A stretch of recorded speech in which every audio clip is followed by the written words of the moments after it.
Chapter 304 Ferocious Beasts Released. Chapter 304 Ferocious Beasts Released. In reply to Zhao Yueru's suggestion, Gentle Snow merely shook her head and revealed a smile, not bothering to give any additional explanations. Are we just going to continue fighting like this? Although we have the advantage right now, if we wish to repel world dominators, our losses will be immense. We might very well ruin the great advantage we have in White River City. Snow, you should know that the people of Star Moon City have long since had an opinion of you.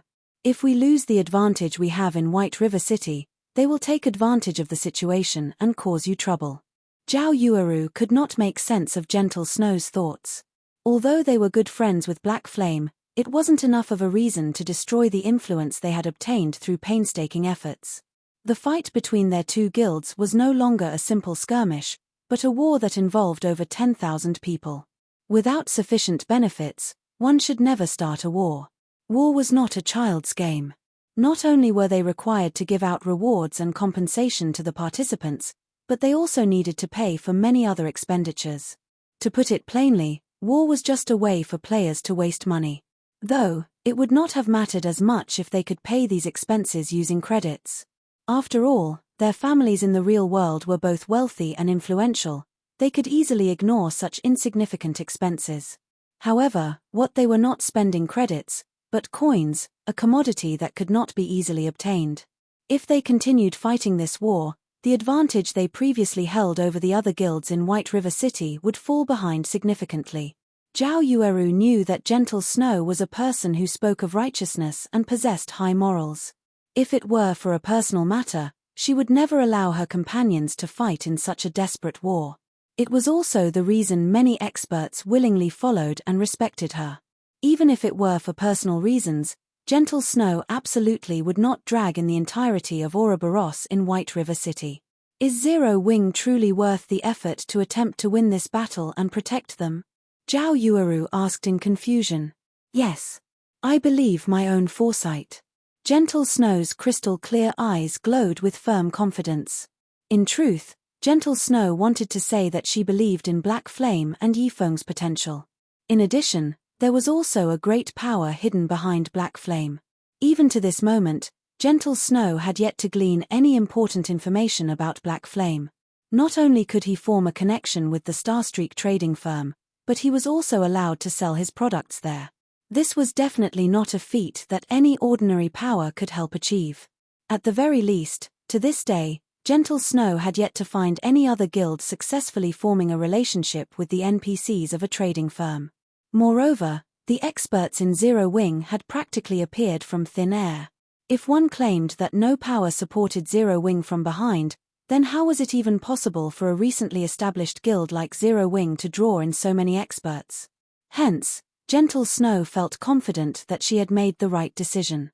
However, if Gentle Snow discovered that Shifeng had simply recruited people in Jinhai City who had been experts in the past, just what would her expression be? As the desperate battle between Ouroboros and World Dominators continued, the vice leader of World Dominators, Blood Halberd, experienced a slight headache. Has that Gentle Snow gone insane? Isn't she just helping out some foreign guild? Is there a need to try so desperately? Blood Halberd appeared disappointed and confused as he looked at the casualty report he had received. As of this moment, they had lost over 1,500 players. Just the compensation they had to pay out had already reached astronomical amounts. The more Blood Halberd read the death toll written in the report, the darker his expression became. No matter how he considered things, World Dominators would undertake a huge loss this time. Guild Leader Tyrant, World Dominators has incurred an immense loss due to your great plan. If you don't compensate us appropriately, don't blame me if the relationship between our guilds turns sour. Blood Halberd was furious now. He felt that Lone Tyrant had used him as cannon fodder. Vice Leader Blood, please calm your anger. This entire incident was purely an accident. I did not expect Gentle Snow to be a madman. Rest assured, I will definitely compensate you for your losses. Lone Tyrant agreed to Blood Halberd's demands without hesitation. Or to put it in another way, he did not dare hesitate. Although Darkstar was powerful in White River City, it was still weaker than Ouroboros. If a misunderstanding occurred with world dominators, it would be a disaster if they joined hands with Ouroboros to deal with Darkstar. Hence, Lone Tyrant had no choice but to compensate them. After all, he was the one who had requested world dominators to hinder Ouroboros. However, Lone Tyrant's heart ached when he thought about how he needed to compensate for over 1,500 deaths. Fine. Since guild leader Tyrant has made such a promise, I won't say anything more. While Blood Halberd and Lone Tyrant conversed, Aqua Rose and the members of Zero Wing finally arrived at the battlefield between Ouroboros and world dominators. It's up to all of you now, Shifeng spoke in the guild channel. Guild leader, leave it to us. At worst, we will just have to die once.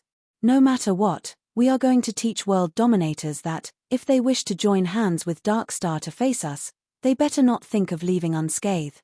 Right. Since they wish to start a war, we will show them that anybody who dares provoke Zero Wing will suffer the consequences. Energy filled the 3,000+ members of Zero Wing that had hurried to the battlefield. The moment Shifeng gave the order, they would instantly transform into ferocious beasts and tear apart their enemies. Good, listen to my command. Assassins, your job is to use stealth and sneak over to World Dominator's healers. Shield warriors, guardian knights, berserkers, and swordsmen, all of you are to charge into the heart of World Dominators and break their formation. Healers, follow the group closely and keep everyone in the unit alive. As for ranged attackers, block their path of retreat. We will not let a single one of them leave here alive. Aqua Rose will be in charge of commanding the ranged classes. Under Shifeng's commands, everyone from Zero Wing took organized action. Very quickly, more than 300 assassins snuck to World Dominator's rear lines. Meanwhile, as all of the players from World Dominators were occupied with their battle against Ouroboros, none of them managed to discover the forces of Zero Wing arriving behind them, let alone the assassins sneaking up on them. Assassins, confirm your targets. Have 2 people deal with each target and kill the healers with certainty. Do not give World Dominators a chance to react, Shifeng said in the guild channel. Guild leader, we're in position, the assassin party leader reported. Good. On the count to 5, take action together. After the assassins make their move, shield warriors and guardian knights, remember to activate your life-saving skills immediately as you start your charge. You all are to become a wall for everyone else and block of every bit of damage sent at you. As you move closer to World Dominators, everyone is to attack using the frost grenades that you received to break their first line of defense. Afterward, shatter their formation. Does everyone understand? Shifeng said. Following which, as Shifeng started his countdown, everyone began to grow nervous. It was especially true for the assassins tasked with launching the first attacks. Meanwhile, the healers of World Dominators stood comfortably in their positions as they carried out their duties. None of them had any sense of danger instilled in them at all. However, they could not be blamed for this. After all, they had an army of over 10,000 strong between the perceived enemy and themselves. No enemy should be able to touch them unless they broke through the defensive lines. Also, even if 1 or 2 players managed to sneak past the front lines, what could they possibly do to several hundred healers? The moment they revealed themselves, they would die instantly. Good. On my command. 5, 4, 3, 2, 1. Kill. Let not a single one of them go. After Shifeng's shout, all 300+ assassins took action simultaneously, with every 2 assassins launching attacks on a single healer. When ambushed by an assassin, any ordinary healer would lose more than half of their HP, let alone an ambush by 2 elite assassins. Momentarily, many of World Dominator's healers felt a sting at the back of their heads. After they were forced into a fainted state, 2 piercing cold daggers slashed across their necks, followed by 2 frightening damages appearing above their heads. In the next moment, their bodies were no longer under their control. In the blink of an eye, World Dominators lost close to 200 healers. Immediately, Zero Wing's melee players began their charge. A moment later, Aqua Rose used a guild war order to lock down the entire region, preventing any from using a return scroll to leave the battlefield. Chapter 305 Zero Wing's Might. Chapter 305 Zero Wing's Might. The sudden loss of almost 200 healers stunned everyone from world dominators. It's an ambush. Run. Faced with several hundred assassins so close without any protectors by their side, the only way the healers of world dominators could escape death was to run towards the main army of world dominators. However, healers were inherently slow. The assassins from Zero Wing quickly caught up to them. Originally, if these healers had worked together to retaliate against the assassins from Zero Wing, they could have at least offered some semblance of resistance. It would not have been so easy to kill them. However, their decision to run immediately created chaos, and those who could have originally survived died as well. Without any healing or resistance, these healers were lambs to the slaughter. Zero Wing's assassins killed them arbitrarily. By the time the rear guards of world dominators came to the rescue, a majority of their healers were already dead. Just as the surviving healers thought they were safe, they quickly discovered several thousand players charging in their direction. Every one of these players was like a ferocious tiger as they crashed into their enemies' ranks, and the several hundred players who served as world dominators' rearguards were instantly dispersed. This situation allowed the assassins to continue their slaughter of the healers. Guild leader, not good. Our rear line has been ambushed, and we've lost over half of our healers already. These newcomers are fierce, and the rear line needs help to hold them off, one of the team leaders defending against Zero Wing's ambush hurriedly reported. What? Who are these people? Blood Halberd had been busy issuing commands from the front lines all this time. The moment he received the report, he immediately turned to look. He discovered that there were actually several thousand players charging and killing into their ranks, and anyone from world dominators who tried to block their charge instantly died. These newcomers were like a sharp blade, instantly splitting world dominators' forces in half with their precision charge. World dominators currently fought a desperate battle against Ouroboros, and the damage they received from such an ambush was self-evident. Without the healers' support, the shield warriors and guardian knights who stood on the front lines rapidly fell, one after another. The front line was also continuously forced into a retreat, and within moments, over 100 players from world dominators had died. Damn! Just who are they? To actually dare start a war against world dominators, do they not want to live anymore? Blood Halberd's eyes had already become blood red from anger. He wished he could immediately chop their ambushers into a million pieces. Guild leader, they're wearing a six-winged emblem on their chests. They should be players from Zero Wing, a ranger reported. Zero Wing? Weren't they fighting Darkstar? Why have they suddenly appeared here? Questions filled Blood Halberd's mind. However, he halted his thoughts as he spoke through the guild's war channel. These losers have actually dared ambush us. They're simply overestimating themselves. Everyone, turn around and focus all your attacks on Zero Wing. Wipe these fools from Zero Wing out first. Blood Halberd was one of the upper echelons of world dominators, and he had experienced many battles that involved tens of thousands of players in the past. Thus, he was very clear on what actions he needed to take right now. World Dominators was no longer a match for Ouroboros in this battle. Now that Zero Wing had ambushed them from behind, launching a pincer attack with Ouroboros, World Dominators was in a fatal situation. If they continued this battle, they would suffer total annihilation. The only options they had was to either break through from one side, or defend their positions and wait for help. Since the second option was clearly not viable, the only option they had left was to break through and escape this battlefield. However, it was clearly impossible for them to break through from Ouroboros' side. That left them with annihilating Zero Wing. Regarding numbers and total combat power, World Dominators was above Zero Wing by leaps and bounds. Meanwhile, on Ouroboros' side, Gentle Snow very quickly noticed that someone had ambushed World Dominators. Moreover, the ambush came from directly behind World Dominators. Although Gentle Snow did not know who launched the attack, this was a great chance that she could not miss. They might even be able to give World Dominators a huge blow in this situation. Everyone, charge forward. Don't let World Dominators reorganize their formation. Gentle Snow commanded her forces, wearing a faint smile on her face.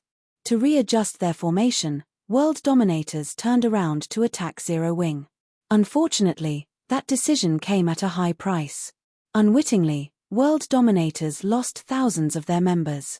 Blood Halberd's heart bled at this sight. Although they had fought Ouroboros for a long time, they had only lost around 1,000 or so players. Now, in just a few short minutes, they lost several times that amount. Kill. Annihilate Zero Wing, Blood Halberd bellowed through the guild channel as he pointed his sword at Zero Wing's 3,000 members. Currently, World Dominators still had close to 10,000 players alive. It would be an easy task for them to deal with just 3,000 players. Both sides immediately entered a desperate struggle, flames and arrows filling the skies. A few independent players that stood a distance away were thoroughly shocked when they witnessed this scene. This battle was far more realistic and shocking than any movie they had watched before. Sounds of smashing and swords clashing filled the surroundings. There was also the constant stream of spells bombarding the land, sending debris and dust flying into the air. This was truly a bloody battlefield. In this battlefield, personal strength was insignificant. When struck by hundreds of fireballs and frost arrows, even the most powerful MTS would die instantly. Very good. It should be about time to use them now. Chiffon closely observed the battle through the live stream from Aqua Rose. After watching both sides clash for some time and seeing how closely packed the players on the enemy's side were, Chiffon commanded in the guild channel, "Use all your frost grenades and magic scrolls now. Hold nothing back and use all of them at once." The members of Zero Wing, who had long since hungered for this moment, immediately tossed the frost grenades in their hands. This time around, the members of Zero Wing only used basic frost grenades. Moreover, frost grenades were only half as effective when used against players, so each basic frost grenade only dealt 100 damage to players. However, with several thousand players using them simultaneously, the accumulated damage could easily exceed 10,000 points. Currently, a majority of the players in God's domain were around level 15, and even top-tier experts would be level 20 at best. Meanwhile, a level 20 shield warrior or guardian knight would only have around 3,000 HP. In the face of so many basic frost grenades, these players were cannon fodder. They could die at any given moment. Shortly after the basic frost grenades were thrown, a large swath of players from World Dominators died. As for those lucky enough to survive, they transformed into pure white ice sculptures. Immediately, the reinforcements from World Dominators who were just about to charge over were stunned stiff on the spot, intense fear permeating their hearts. As for Gentle Snow, who stood at a far distance, she had only noticed the center of the battlefield suddenly transforming into a snowy field. In this lush, green land surrounded by blistering hot temperatures, this white contrast made for relatively beautiful scenery. However, Blood Halberd was not in the mood to appreciate this pleasing sight. Zero Wing's combined frost grenade attack had instantly killed over 1,000 players. Adding in the follow-up control effect of the frost grenades and Ouroboros' continuous assault from behind, the death toll in this brief moment was at least 3,000. Moreover, even without this wave of frost grenades, Blood Halberd had discovered something very important. Although Zero Wing only had around 3,000 members, a large majority of them were elite players. Not only did they possess high levels, but their equipment was also of good quality. With these two advantages, these players could easily take on 2 to 3 average players. If the 10,000 or so players of World Dominators faced off against 3,000 average players, it would not take them very long to annihilate the latter and break out of this pincer attack. However, it was a completely different story if they faced 3,000 elite players. There was absolutely no way to break through this hurdle in a short time. Not to mention, they also had to pay a huge price to do so. It was the same situation when World Dominators had initially hindered Ouroboros' advance towards the Silverleaf Forest. At that time, they had only used several hundred elite players to block Ouroboros' army of 2,000 players. Now that World Dominators faced 3,000 elite players, in addition to the previous frost grenade attack, Blood Halberd began to consider suicide. If he had known about this earlier, he would have chosen to break through the pincer attack through Ouroboros' side. It would have been much easier that way. How did Zero Wing come into possession so many elite players? Blood Halberd could neither understand why nor did he try to understand it, as there was only one thing he could do right now. Everyone, listen to my command. All of you use return scrolls and leave this place immediately, Blood Halberd shouted reluctantly in the guild channel. This could not be helped. If they received several more waves of frost grenade attacks from Zero Wing, in addition to Ouroboros assault, world dominators would be annihilated. There was only one thing they could do now. Escape. Although it would be both costly and time-consuming to use return scrolls, and even more people would die, it was a much better alternative than suffering total annihilation. Guild leader, this is not good. This area has been sealed. We can't use return scrolls. Chapter 306, The Price of Being a Passerby. Chapter 306, The Price of Being a Passerby. His subordinates' report stunned Blood Halberd. Do they really intend to fight to the bitter end? Blood Halberd's eyes turned crimson, his current mood similar to an imminent volcanic eruption. With the entire area sealed off, preventing the use of return scrolls, world dominators had no way to escape. The steep slopes on both sides of this area left only one line of movement available. One could only advance forward or retreat backward, there was no third option available. Right now, however, Ouroboros blocked the road back to the city, while Zero Wing blocked the road to the Silverleaf Forest. Originally, Blood Halberd felt only contempt for Zero Wing's attempt to launch a pincer attack on world dominators. Now that he had personally witnessed Zero Wing's strength, however, Blood Halberd no longer dared underestimate Zero Wing. Whether it was Ouroboros or Zero Wing, neither of them was easy to deal with. Blood Halberd's current situation could be perfectly described as being stuck between a rock and a hard place. However, inaction would similarly result in world dominators' complete annihilation. Originally, world dominators had come to this place simply to aid Darkstar in delaying Ouroboros's advance. Now, however, they had become the center of the war. Everyone, defensive formation, Blood Halberd commanded after a bit of thought, not daring to delay any longer. The members of world dominators immediately formed a circle to repel attacks from both sides and reduce their losses. Meanwhile, Blood Halberd sent out a communication request to Lone Tyrant. Originally, Lone Tyrant was still joyous over locating Fire Dance's group. However, he suddenly received an urgent call from Blood Halberd. Vice Leader Blood, I will definitely send over the compensation after this entire matter is dealt with. Please stop rushing me, Lone Tyrant said, slightly annoyed. Compensation? Blood Halberd's anger boiled over when he heard this word. Originally, Darkstar was the one responsible for dealing with Zero Wing. However, world dominators now had to handle both Zero Wing and Ouroboros, placing Blood Halberd's guild in such a dangerous situation. Was this something mere compensation could make up for? Guild leader Tyrant, I promised to help you delay Ouroboros, not to start an all-out war with them. Now, not only have you let Zero Wing's forces run away, you're even making world dominators face two guilds at once. Meanwhile, you, Guild leader Tyrant, only know how to utter the word compensation. Guild leader Tyrant, you're good. You're very good. The more Blood Halberd spoke, the angrier he got. He felt that Lone Tyrant had plotted against world dominators all this time. First, Lone Tyrant had let them fight it out with Ouroboros. Then, he had allowed Zero Wing's forces to escape.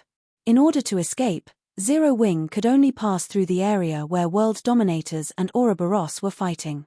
In the end, Zero Wing had no choice but to start a fight with world dominators. With this plan, Lone Tyrant could kill 3 birds with 1 stone. Success meant that 3 of the top 6 guilds in White River City would receive a huge blow, with Darkstar the only beneficiary of this chaos. Lone Tyrant was certain that there was a misunderstanding the moment he heard Blood Halberd's words. After all, he had not intentionally allowed Zero Wing to escape. Instead, the players from Zero Wing had left on their own, and they just happened to encounter world dominators on their way back, which resulted in world dominators suffering a pincer attack. Everything was simply a coincidence. As for Zero Wing's decision to directly oppose world dominators, any normal person would not do that. Currently, Darkstar was in an all-out war with Zero Wing, a war that would end only when one side was completely annihilated. Just before, Black Flame had even publicly declared that he would make Darkstar pay the price of 30,000 people. So, Why would they suddenly go and provoke a first-rate guild like World Dominators? Only a person who wished to die a quicker death or a person with brain damage would declare war simultaneously on two of the top 6 guilds in White River City. However, no matter what Lone Tyrant said now, Blood Halberd definitely would not believe him. Hence, Lone Tyrant hurriedly said, "Vice Leader Blood, I truly know nothing about this matter. I'll send my army over there right away. If we execute a pincer attack, I'm sure we can wipe out Zero Wing." "Well, come quickly, then," Blood Halberd shouted in rage. The more he listened to Lone Tyrant speak, the more disgusted he was with this person. Lone Tyrant had actually used World Dominators as bait. However, the priority right now was for the guild to escape this predicament. Everything else was secondary. "Okay, I'll have them head over immediately." Lone Tyrant ended the call and promptly contacted his troops stationed outside the Silverleaf Forest. Of the 6,000 players there, Lone Tyrant sent 5,000 over to deal with Zero Wing, while the remaining 1,000 stayed behind to continue blocking the exits of the Silverleaf Forest. However, as time slowly passed, World Dominator's situation turned grimmer and grimmer.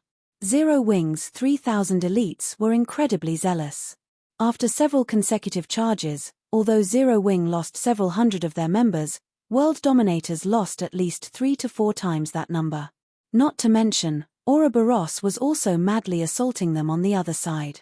After gathering up his courage, one of the team leaders of the elite teams, Lonely, walked up to Blood Halberd and asked in a soft tone, "Guild leader, if this situation continues, we'll definitely be finished. Are the reinforcements from Darkstar not here yet? If the elite members of World Dominators were to lose 2 or 3 levels, in addition to most of the weapons and equipment on their bodies, World Dominators would definitely not be able to compete for White River City any longer." "I know that. But they still need around 10 minutes before they can arrive." At this moment, Blood Halberd's heart was bleeding in pain. However, he was helpless in this situation unless of course Zero Wing or Ouroboros showed mercy and let them go. Blood Halberd's eyes shone when this thought occurred to him. He was not out of options yet. World Dominators and Ouroboros were bitter enemies, so it was obviously impossible to ask Ouroboros to show mercy. However, there was a slight possibility of success with Zero Wing. After all, World Dominators had never come into direct conflict with Zero Wing before. Also, Zero Wing's main enemy was Darkstar, while World Dominators was simply a passerby in this matter.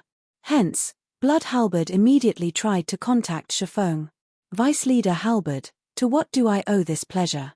Shifeng asked, a smile on his face. When he received Blood Halberd's call, he had chosen to accept it right away. "Guild Leader Black Flame, the war between our guilds is just a misunderstanding. World Dominators has a feud only with Ouroboros. We came here simply to fight Ouroboros, and we truly never intended to fight your guild. In regard to the losses and inconvenience caused to your guild, I can compensate you on behalf of World Dominators. As long as Zero Wing stops attacking us right now, I will immediately have our guild's finance department send over 1 million credits to serve as compensation. What do you think, Guild Leader Black Flame?" Although Blood Halberd had tried to speak casually, he could not completely hide the panic in his tone. After all, at least one elite member of World Dominators was dying with each passing second. 1 million credits. In past virtual reality games, even well-known gaming workshops needed a month's time to earn such a sum. Hence, Blood Halberd's offer of 1 million clearly showed his sincerity. So it was all a misunderstanding. Shifeng acted as if he had come to a sudden realization, letting Blood Halberd feel a hint of hope.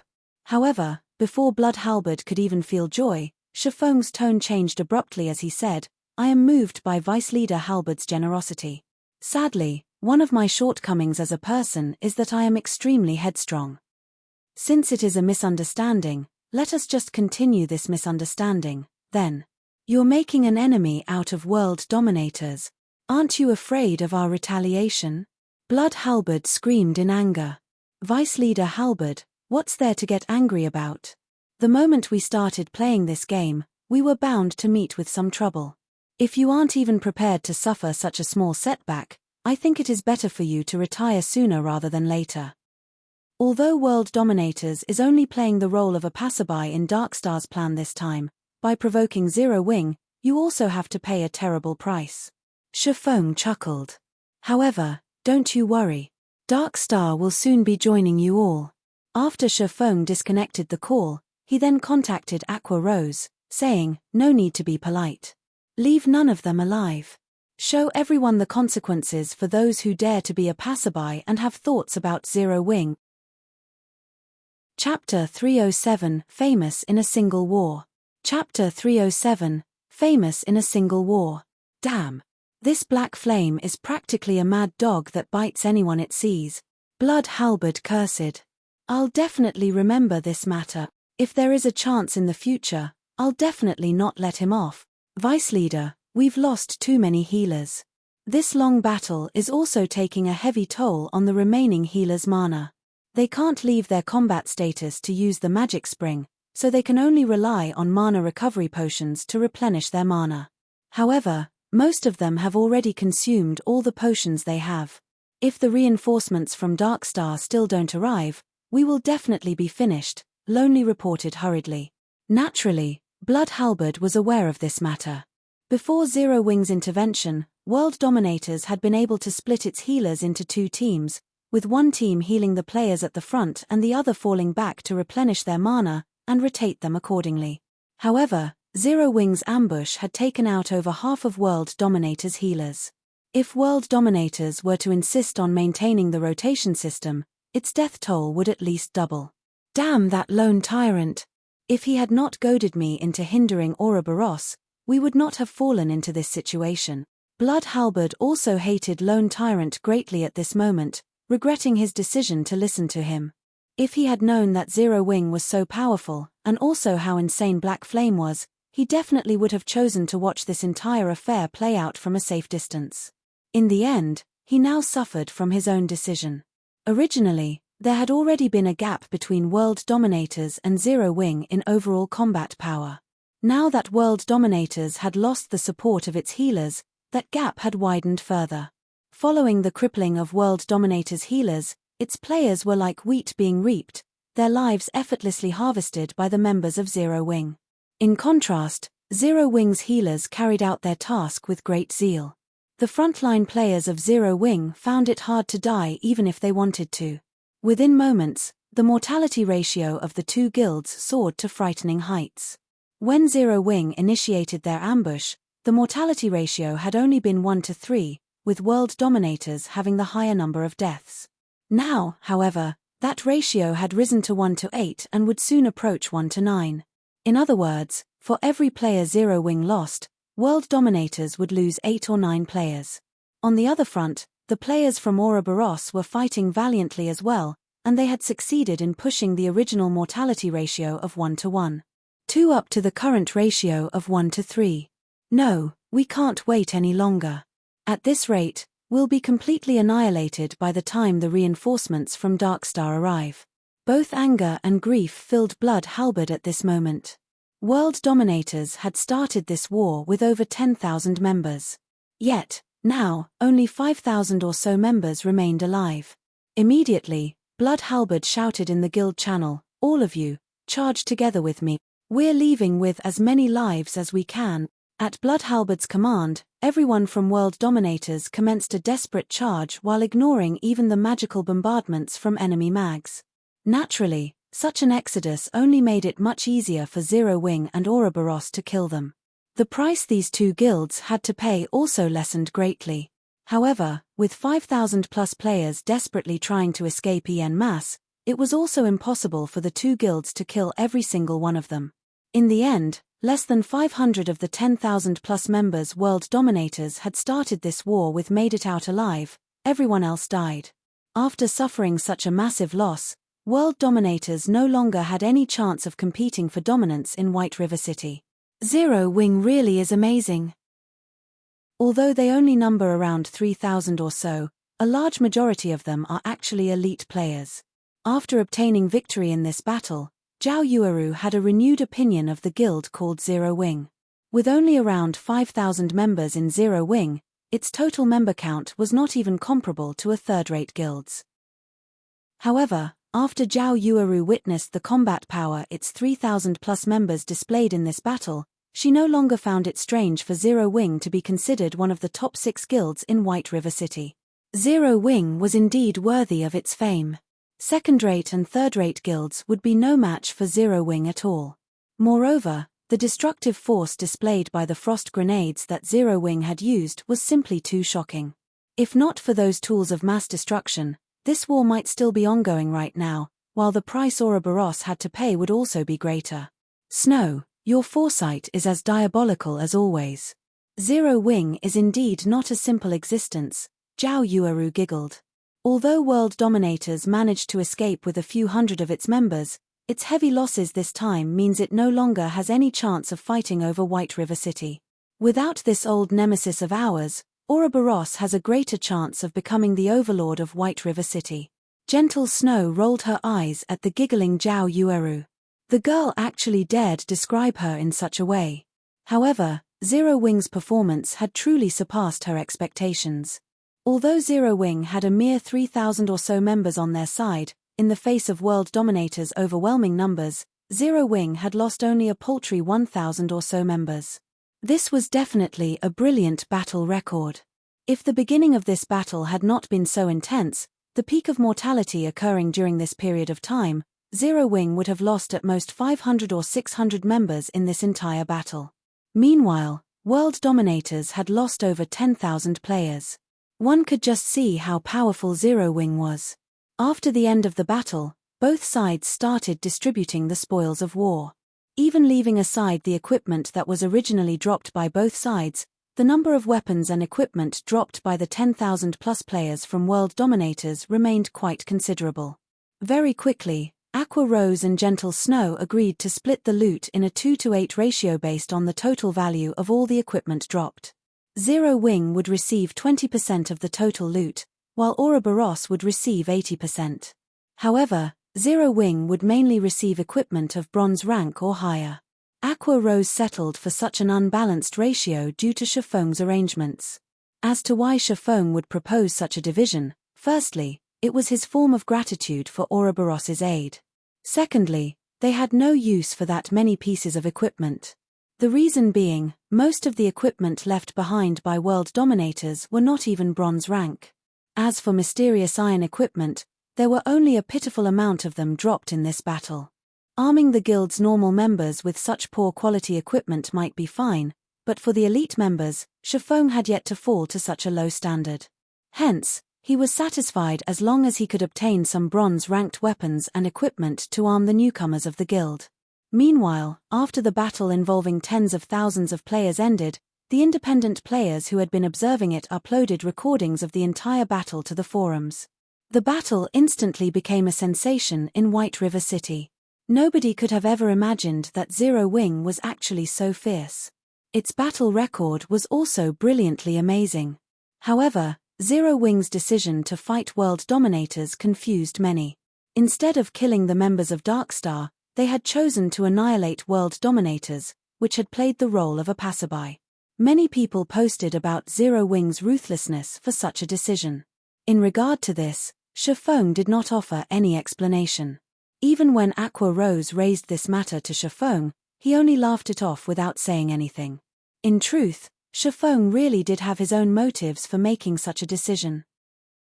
On one side, there was Darkstar, a guild supported by a gigantic existence like Underworld. On the other, there was World Dominators, a first-rate guild with an extraordinary background.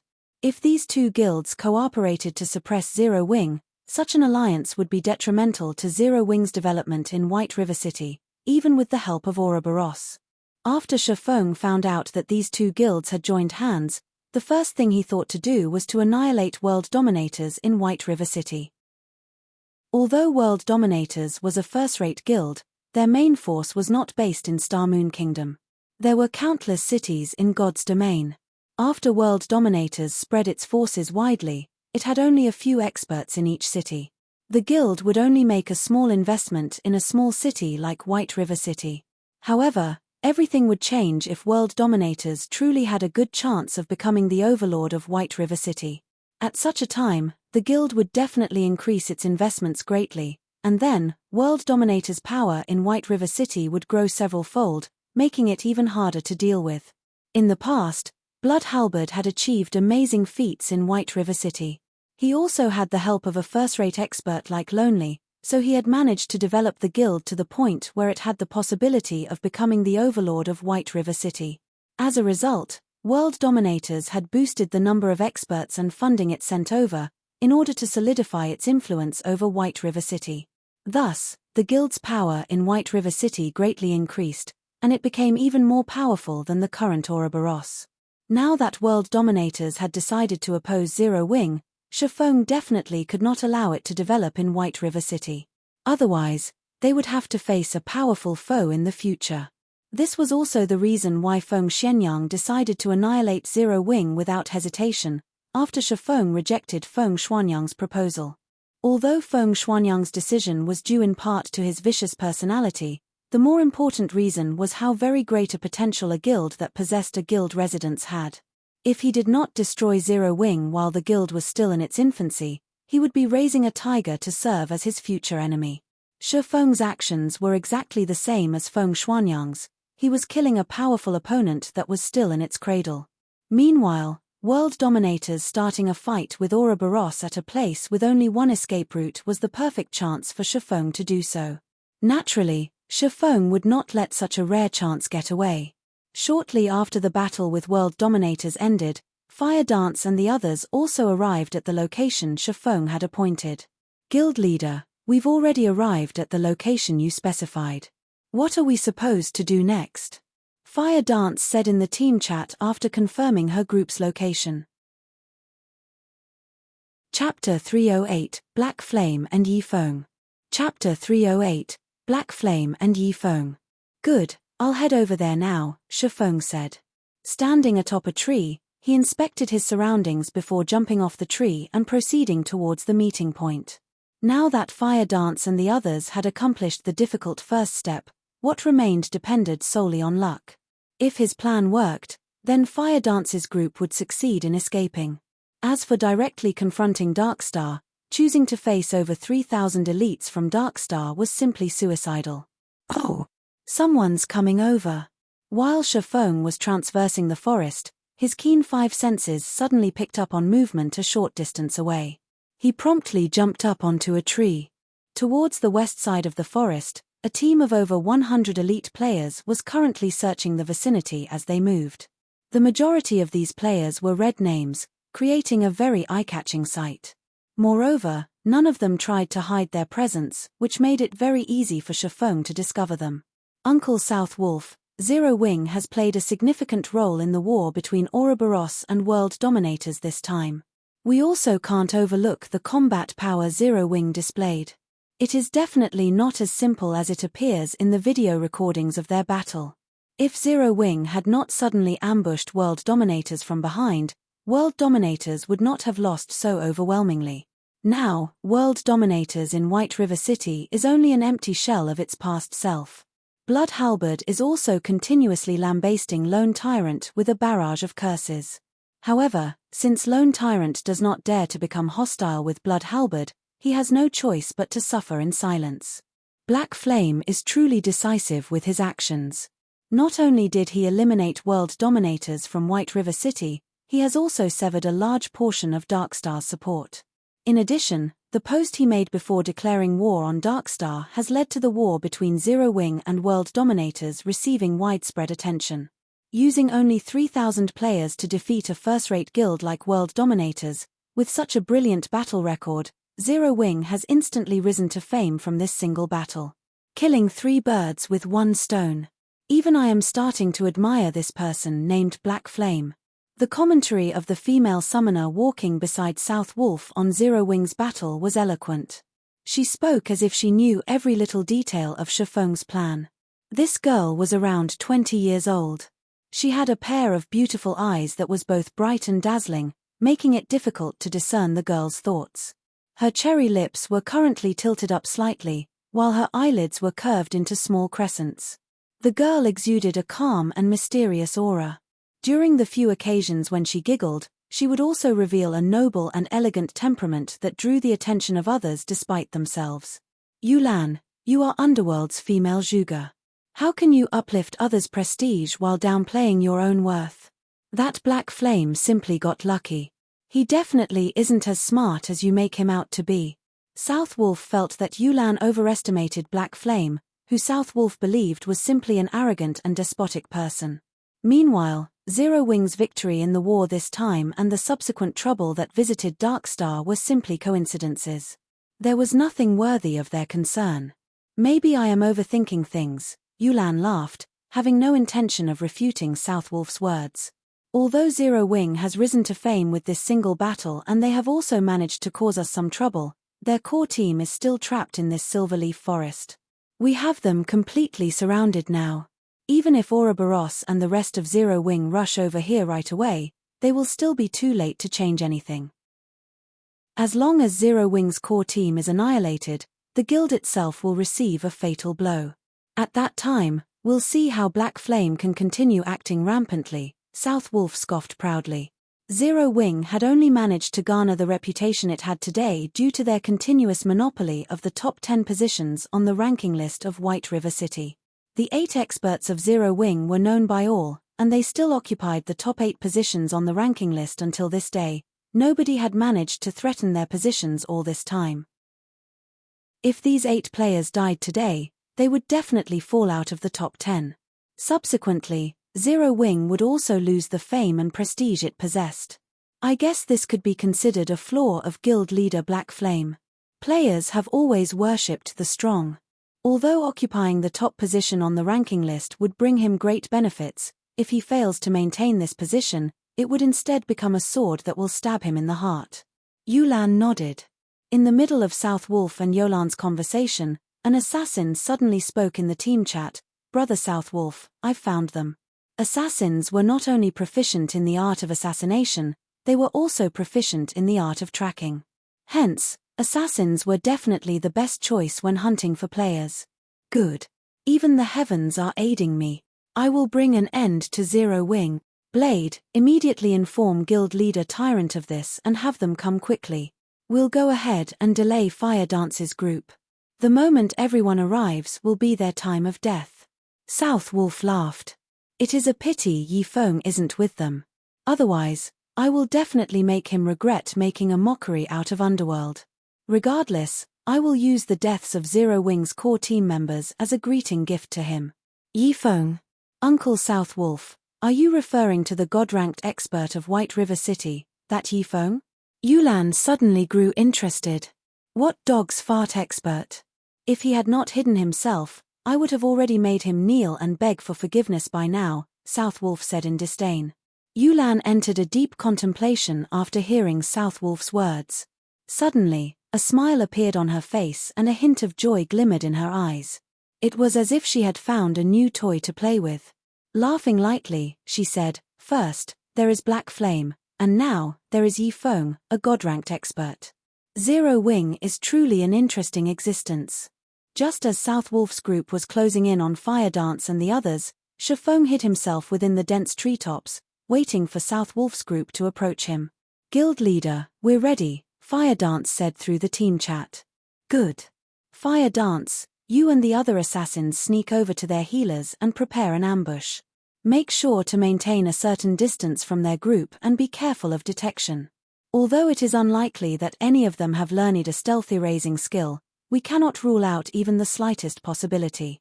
Wait until they have entered Blackie's attack range, then make your move. No matter what, do not let them discover our tracks," Shifeng said quietly. After Shifeng had discovered Southwolf's group, he had immediately contacted Fire Dance and ordered them to ready themselves to get rid of these players. Shifeng had chosen to do so mainly because it was of utmost importance that Darkstar not find out where they were going. Southwolf's elite team consisted of over 100 players. All of them possessed relatively good quality equipment. Although there were a few bronze equipment mixed in, most of them were using mysterious iron equipment. This team was definitely one of Darkstar's core teams.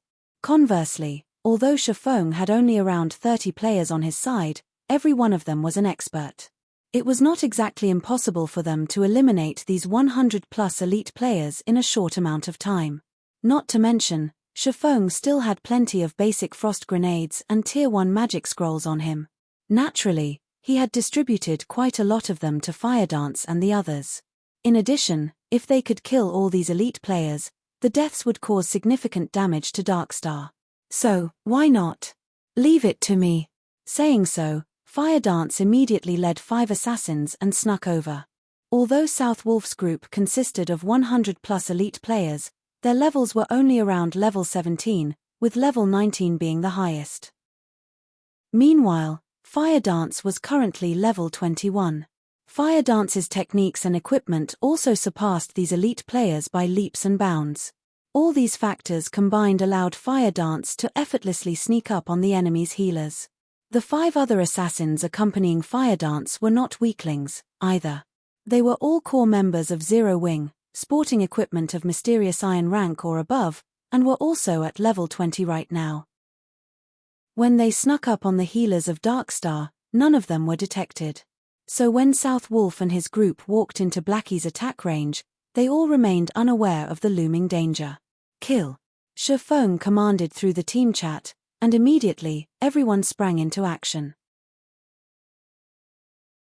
Chapter 309, Boss Ranked MT. Chapter 309, Boss Ranked MT. The 10 healers from Darkstar did not detect the presence of the 6 figures swiftly closing in on them at all. Firedance was extremely quick. She crossed the distance of 8 yards within an instant. The level 19 cleric that Firedance approached had no clue whatsoever. The cleric did not sense even a thread of danger as a snowy cold dagger stabbed into the back of his head. Before the cleric could even feel pain, another dagger, this one scorching hot, slashed his neck. After placing the level 19 cleric in a fainted state, Firedance immediately followed up with a flurry of attacks. Backstab, Shadow Strike, Quadruple Assassinate. A series of frightening damages appeared above the cleric's head. Firedance was currently using the pair of fine gold ranked daggers she had received from Shifeng. In addition, the equipment she wore consisted of fine gold and even dark gold items. For her, dealing with a cloth armor class like a cleric was a piece of cake. She instantly killed the level 19 cleric, who did not possess even 1,800 HP.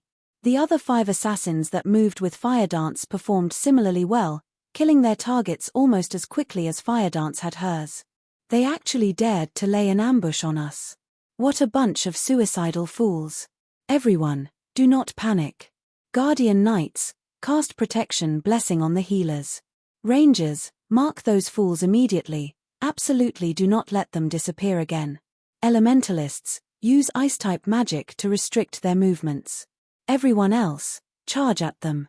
South Wolf quickly issued commands after discovering the deaths of 6 of their healers, a cold sneer on his face. The shield warriors and berserkers closest to the healers reacted quickly. They used charge on the 6 enemy assassins in an attempt to save the remaining healers in their team. Simultaneously, the Guardian Knights of Darkstar cast protection blessing on the 4 remaining healers, reducing the physical damage they received by 50%. One could not help but admit that the Darkstar elites were truly skilled players. Their response made it practically impossible for Firedance's group to kill the remaining 4 healers now. In the face of the shield warriors and berserkers' charge and also the barrage of frost arrows sent by the elementalists, Firedance and her fellow assassins promptly used wind steps, gaining more than a second's worth of invincibility, thanks to the skill's effect. All 6 of them then turned around and ran, leaving behind only the corpses of the 6 healers they killed as they plunged into the forest. Despicable. Assassins, chase after them. Make sure you don't lose track of them, South Wolf bellowed, anger filling his heart. Their team consisted of 100+ elite players. Yet, not only had they lost 6 of their healers in an ambush by 6 assassins, they had even allowed these ambushers to escape. Wouldn't they become laughingstocks if others were to find out about this matter?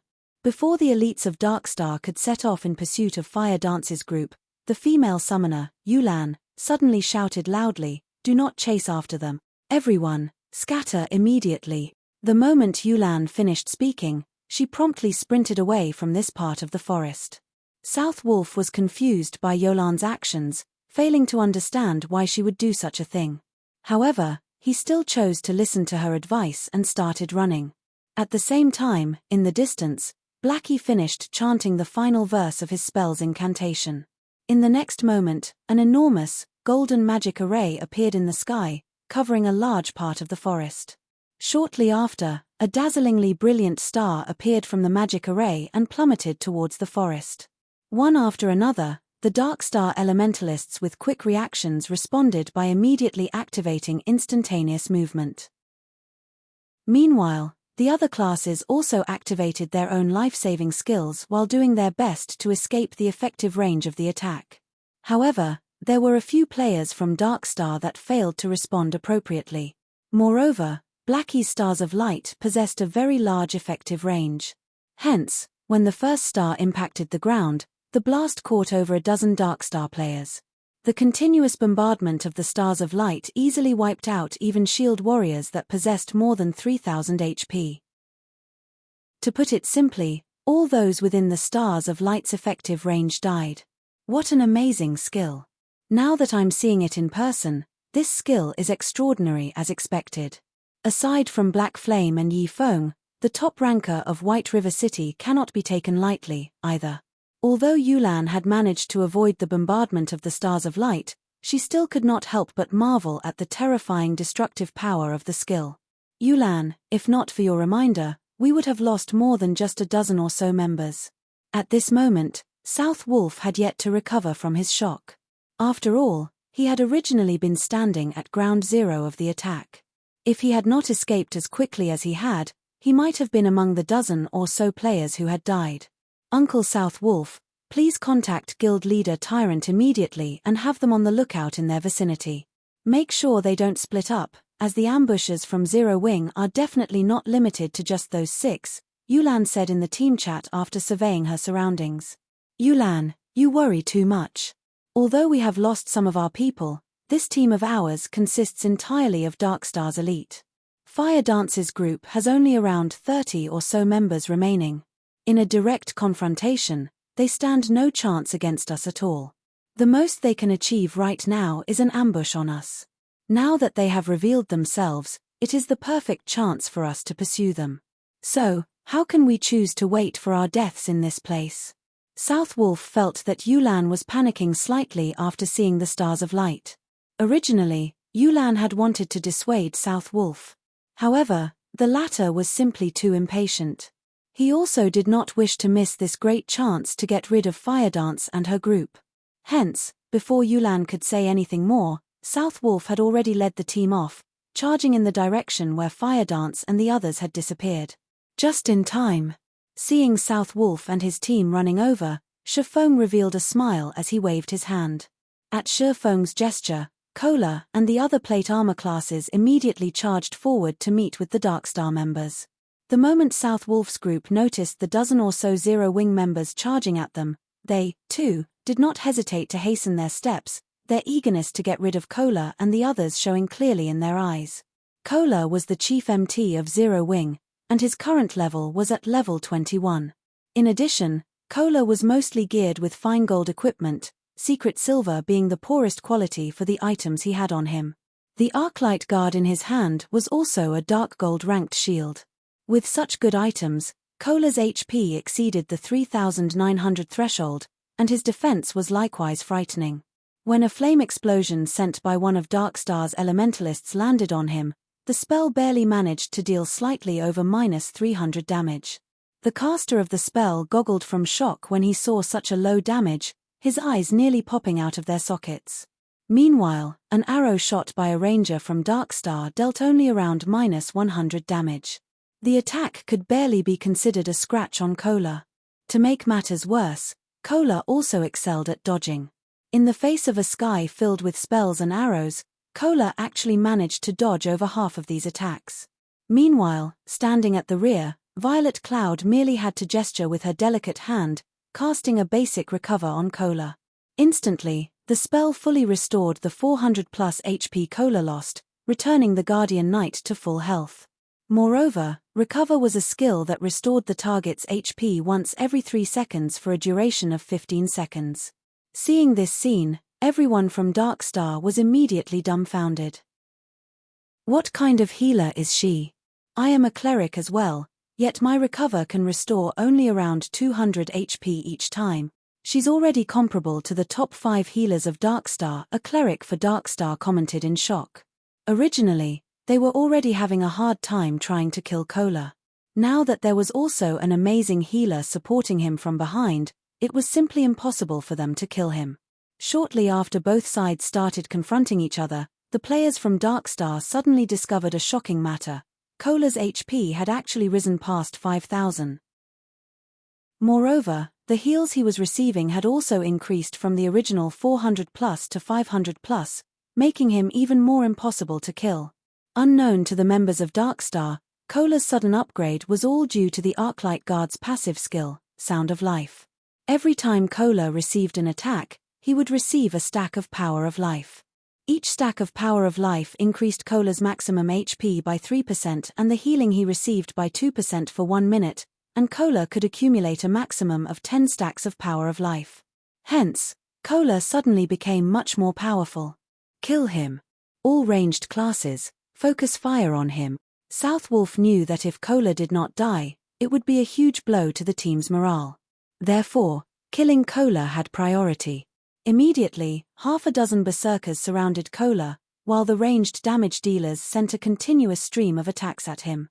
They no longer treated Kola like a player but a boss monster. In response to their actions, Kola simply smiled in disdain. He then activated Protection Blessing, reducing the damage he received by 50%. Now, the highest damage the players from Darkstar managed to inflict on Kola did not exceed -200 points. A majority of the attacks were even below -100 damage. In the face of Kola's 5,000 plus HP, such damages were simply insignificant. However, due to the large number of attacks, Kola's HP quickly fell below the 50% threshold. Right then, Violet Cloud took action again. She casually cast Guardian Shield and recover on Kola. At Violet Cloud's current level, her Guardian Shield would provide her target with a buff that could absorb over -700 damage. She followed up with Healing Light. In the next moment, a healing value of +1,600 appeared above Kola's head, in addition to the 500 plus HP regenerated with recover. Kola's HP instantly went back up to full again. Chapter 310 Reversal. Chapter 310 Reversal. Originally, the Guardian Knight Kola was already a huge headache due to his high HP and defense, and Darkstar's players exerted quite a lot of effort in order to reduce his HP by over half. Yet, in the next moment, he was now back to full health. Southwolf nearly popped a vein when he witnessed this scene. Although Kola was an MT, the damage he dealt was not one bit low. A casual slash from his sword could deal around -300 to -400 damage to Darkstar's shield warriors. If Kola used a skill, he could even deal -500 to -600 damage, which was even higher than that of the berserkers of Darkstar. Moreover, Kola could tank 4 berserkers simultaneously, all by himself, and he even managed to send them flying back. Meanwhile, such a boss-ranked MT was now immortal due to a single cleric from Zero Wing. However, this still was not the end of Southwolf's headache.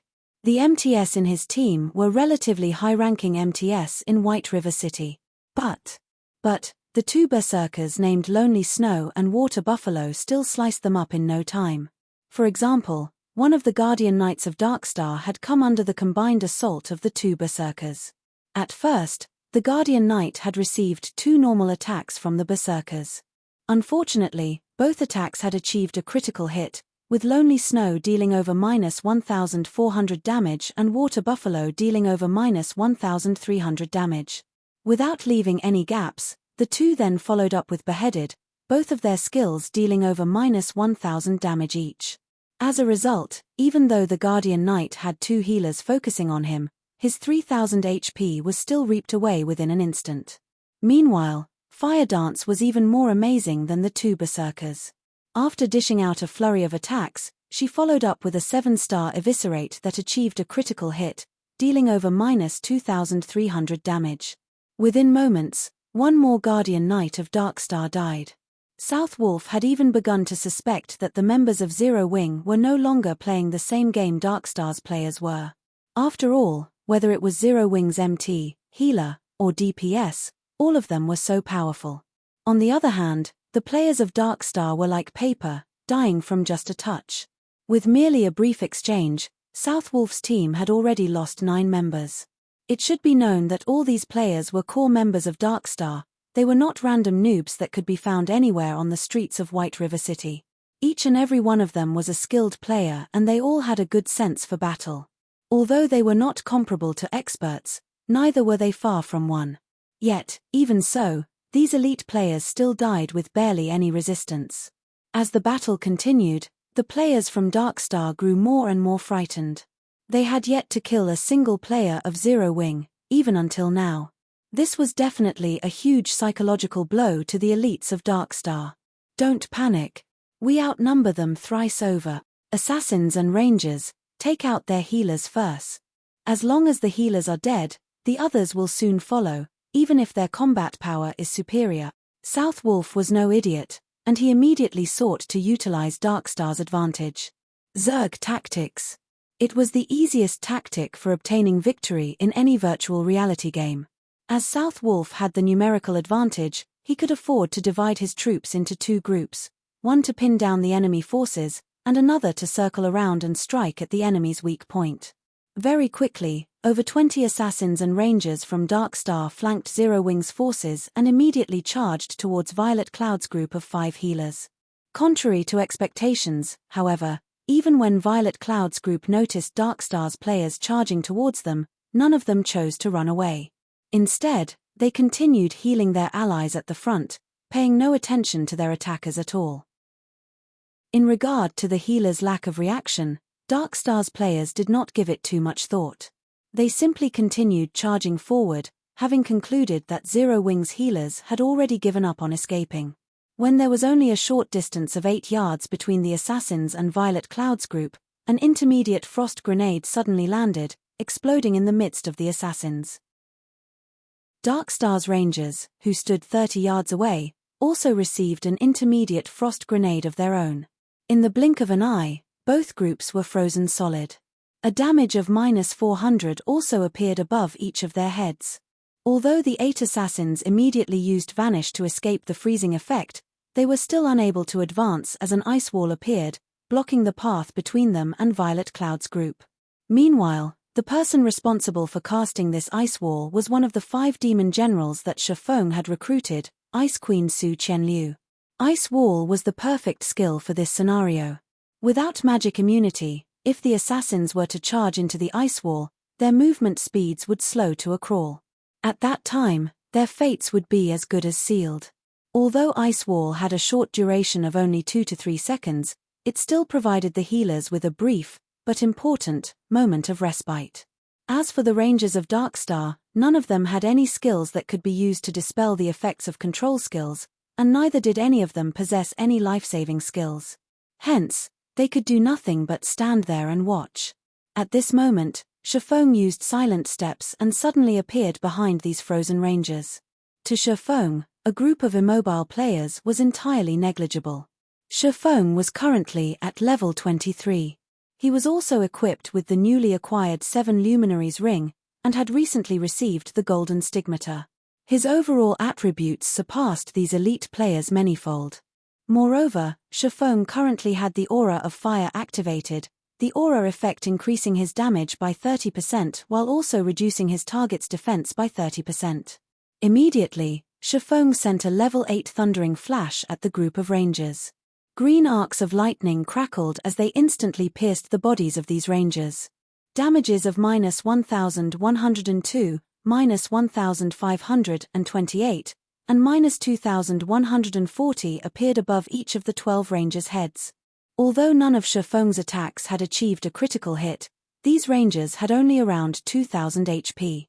Meanwhile, Shifeng's thundering flash had dealt more than -4,700 damage in total, far surpassing the rangers' maximum HP.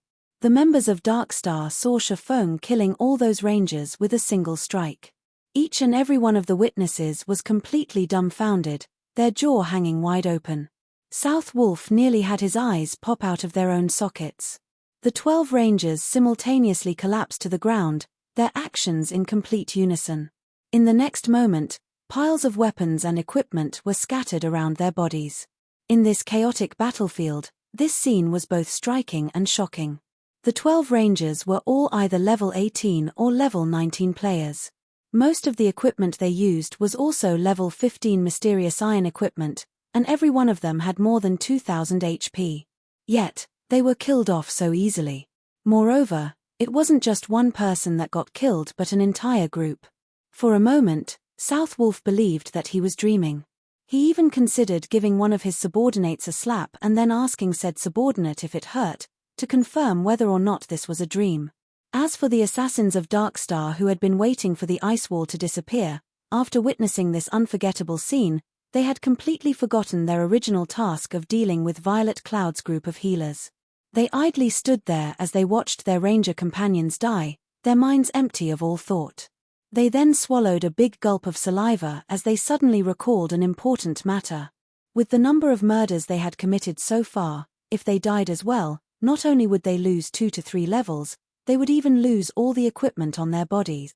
Watching from a distance, Blackie was similarly astonished by the instant deaths of the 12 elite players. However, he had long since grown inured to Shafeng's horror-inducing feats, so he quickly regained his composure and threw a basic frost grenade at the still-dazed assassins of Darkstar, freezing them once more. This time, none of the assassins could use Vanish to remove the freezing effect on them. Hence, they could only obediently stay frozen. Following which, Blackie chanted an incantation and used Hell Flame. One could easily imagine the might of a Hell Flame that was powered by the epic ranked staff Mavis's Guard. Damages of over -1000 points immediately appeared above these assassins' heads, and within 3 seconds, all of these assassins turned into ashes, leaving behind a pile of shining weapons and equipment. However, this was still not the end. After Shafeng had dealt with Darkstar's rangers, he then cast Firestorm, the activatable skill of the Aura of Fire, at the heart of the battlefield. Firestorm inflicts 500% damage within a range of 10 by 10 yards for 5 seconds. Cooldown, 5 minutes. In terms of damage, Firestorm did not lose out to Stars of Light by much. However, it had a much smaller effective range. Currently, Kola was surrounded by plenty of Darkstar's elite players. Before anyone could react, a storm of flames suddenly emerged above them, and the HP of all of Darkstar's players within 10 yards of Kola fell at a crazy rate. Although Shield Warriors and Guardian Knights were classes with high HP and defense, Shafeng's equipment was simply too amazing, which resulted in his current attack power being well over 800 points. With such a high base value, even though the Shield Warriors and Guardian Knights of Darkstar possessed plenty of damage reduction items, they still received more than -2000 DPS. As for the other classes, they received more than -3000 DPS. Even when the Shield Warriors and Guardian Knights activated their life-saving skills, which allowed them to halve the damage they received, they still could not avoid death. After Firestorm ended, all of Darkstar's players caught within its effective range were reduced to cinders. Only Kola and the other frontline members of Zero Wing remained alive. Darkstar's 40 or so frontline players had died. All of a sudden, Zero Wing's side outnumbered Darkstar's. Black Flame, why are you here? Southwolf instantly recognized the person responsible for killing the majority of Darkstar's players. At this moment, Southwolf's eyes were filled with incomparable shock as his trembling finger pointed at Shafeng's crimson-red name. Southwolf failed to understand why Black Flame would appear at this place. He also could not understand why Black Flame was so powerful. Wasn't Black Flame just a forger? Originally, there had been a huge numerical difference between the two sides. However, in the blink of an eye, a strategic change occurred, all because of Black Flame's fleeting blow. Darkstar was no match for Zero Wing even when Darkstar had the advantage of numbers. Now that the situation was reversed, the end result was obvious. Chapter 311 Absolute Control. Chapter 311 Absolute Control. Watching up to this point, Southwolf knew that defeat was inevitable, though he was loath to admit it, and his heart was filled with indignation. Currently, his team had fewer than 30 players, and practically all of them were mags and healers. He alone was the only melee class alive. With such a team composition, Darkstar stood absolutely no chance against Zero Wing's core team, which currently consisted of over 30 players. The single sword strike Black Flame had displayed far exceeded Southwolf's imagination. Not only was Black Flame inconceivably fast, his grasp of his skills had also reached perfection, as shown by his single attack's impeccable coverage of all 12 ranges. Such a feat required one to possess excellent control over the skill itself and the angle of attack as well. Southwolf was no fool, and neither was he a greenhorn that had been playing virtual reality games for only 1 or 2 years. As a representative of Underworld, he had met with and recruited lots of gaming experts before. He had also participated in a considerable number of team battles, so his experience in the virtual gaming world was quite plentiful. Naturally, he understood the strategy Black Flame had used since the start of the battle.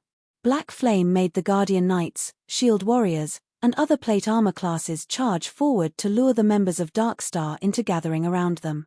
The female cleric, Violet Cloud, was pivotal to this strategy. Although on the surface her healing ability was only double that of the healers of Darkstar, the effectiveness she displayed during the team battle far surpassed that of 3 or 4 healers combined. Violet Cloud had an excellent grasp of the battle situation. Not only could she keep Cola alive and well, she could also simultaneously stabilize several other players' HP throughout the battle. She performed smoothly and calmly. She was definitely not an existence to be trifled with. Originally, Zero Wing already had powerful experts like Fire Dance, the team leader of Zero Wing's core team, and Blackie, the #1 player on White River City's ranking list. Now, Southwolf suddenly discovered that Zero Wing possessed not only Fire Dance and Blackie, Cola and Violet Cloud were definitely first-rate experts as well. Everyone else in Zero Wing's core team were also all experts. Meanwhile, Black Flame, who had suddenly appeared, was even more terrifying. The strength he displayed far surpassed that of all those previously mentioned. The scene Southwolf witnessed was like a replay of the god-ranked expert Yi Feng slaying the hundreds of players of Martial Union. Southwolf could not figure out why there were so many experts gathering at a newly established guild like Zero Wing. Even a guild that was newly established by a major corporation could not achieve what Zero Wing had managed in such a short amount of time. Southwolf truly wondered how Black Flame had accomplished such a feat. Although Southwolf was shocked by Black Flame's personal strength and by Blackie, who possessed a strategic level skill that could affect the entire battlefield. Black Flame, you are indeed amazing. However, the entire Silverleaf Forest is already under Darkstar's control. Although your team of 30 or so players can easily defeat an elite team with more than 100 players, do you think you can do the same against 3,000 players?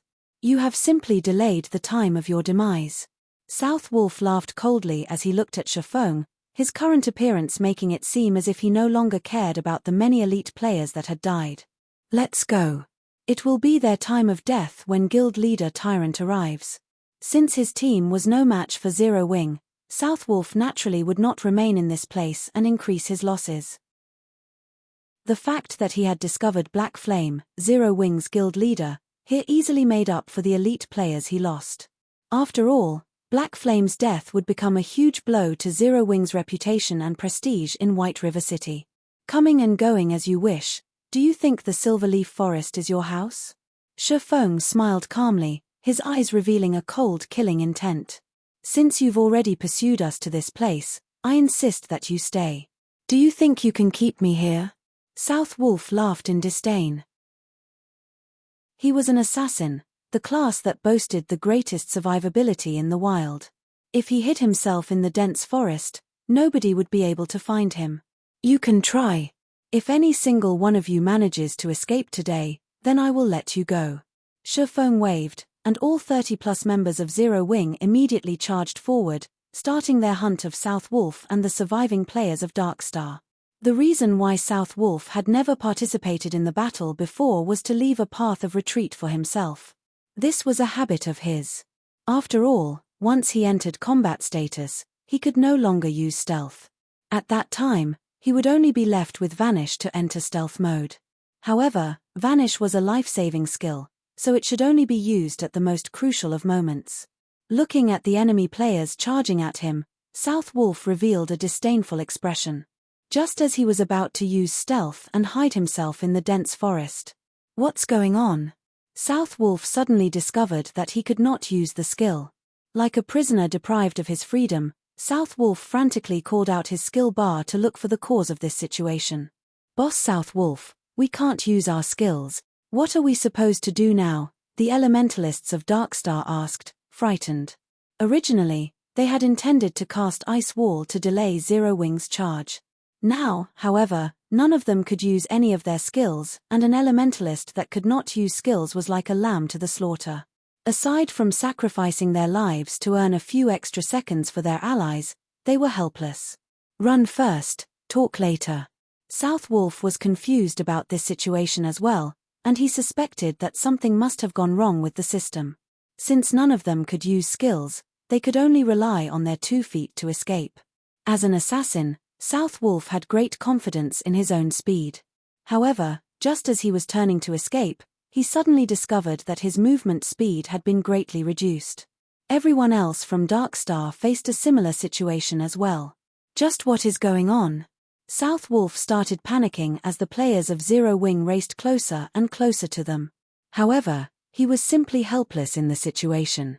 In the next moment, South Wolf noticed a black figure dashing past Cola and the others. Like a mad gale, the figure instantly caught up with the escaping players of Darkstar.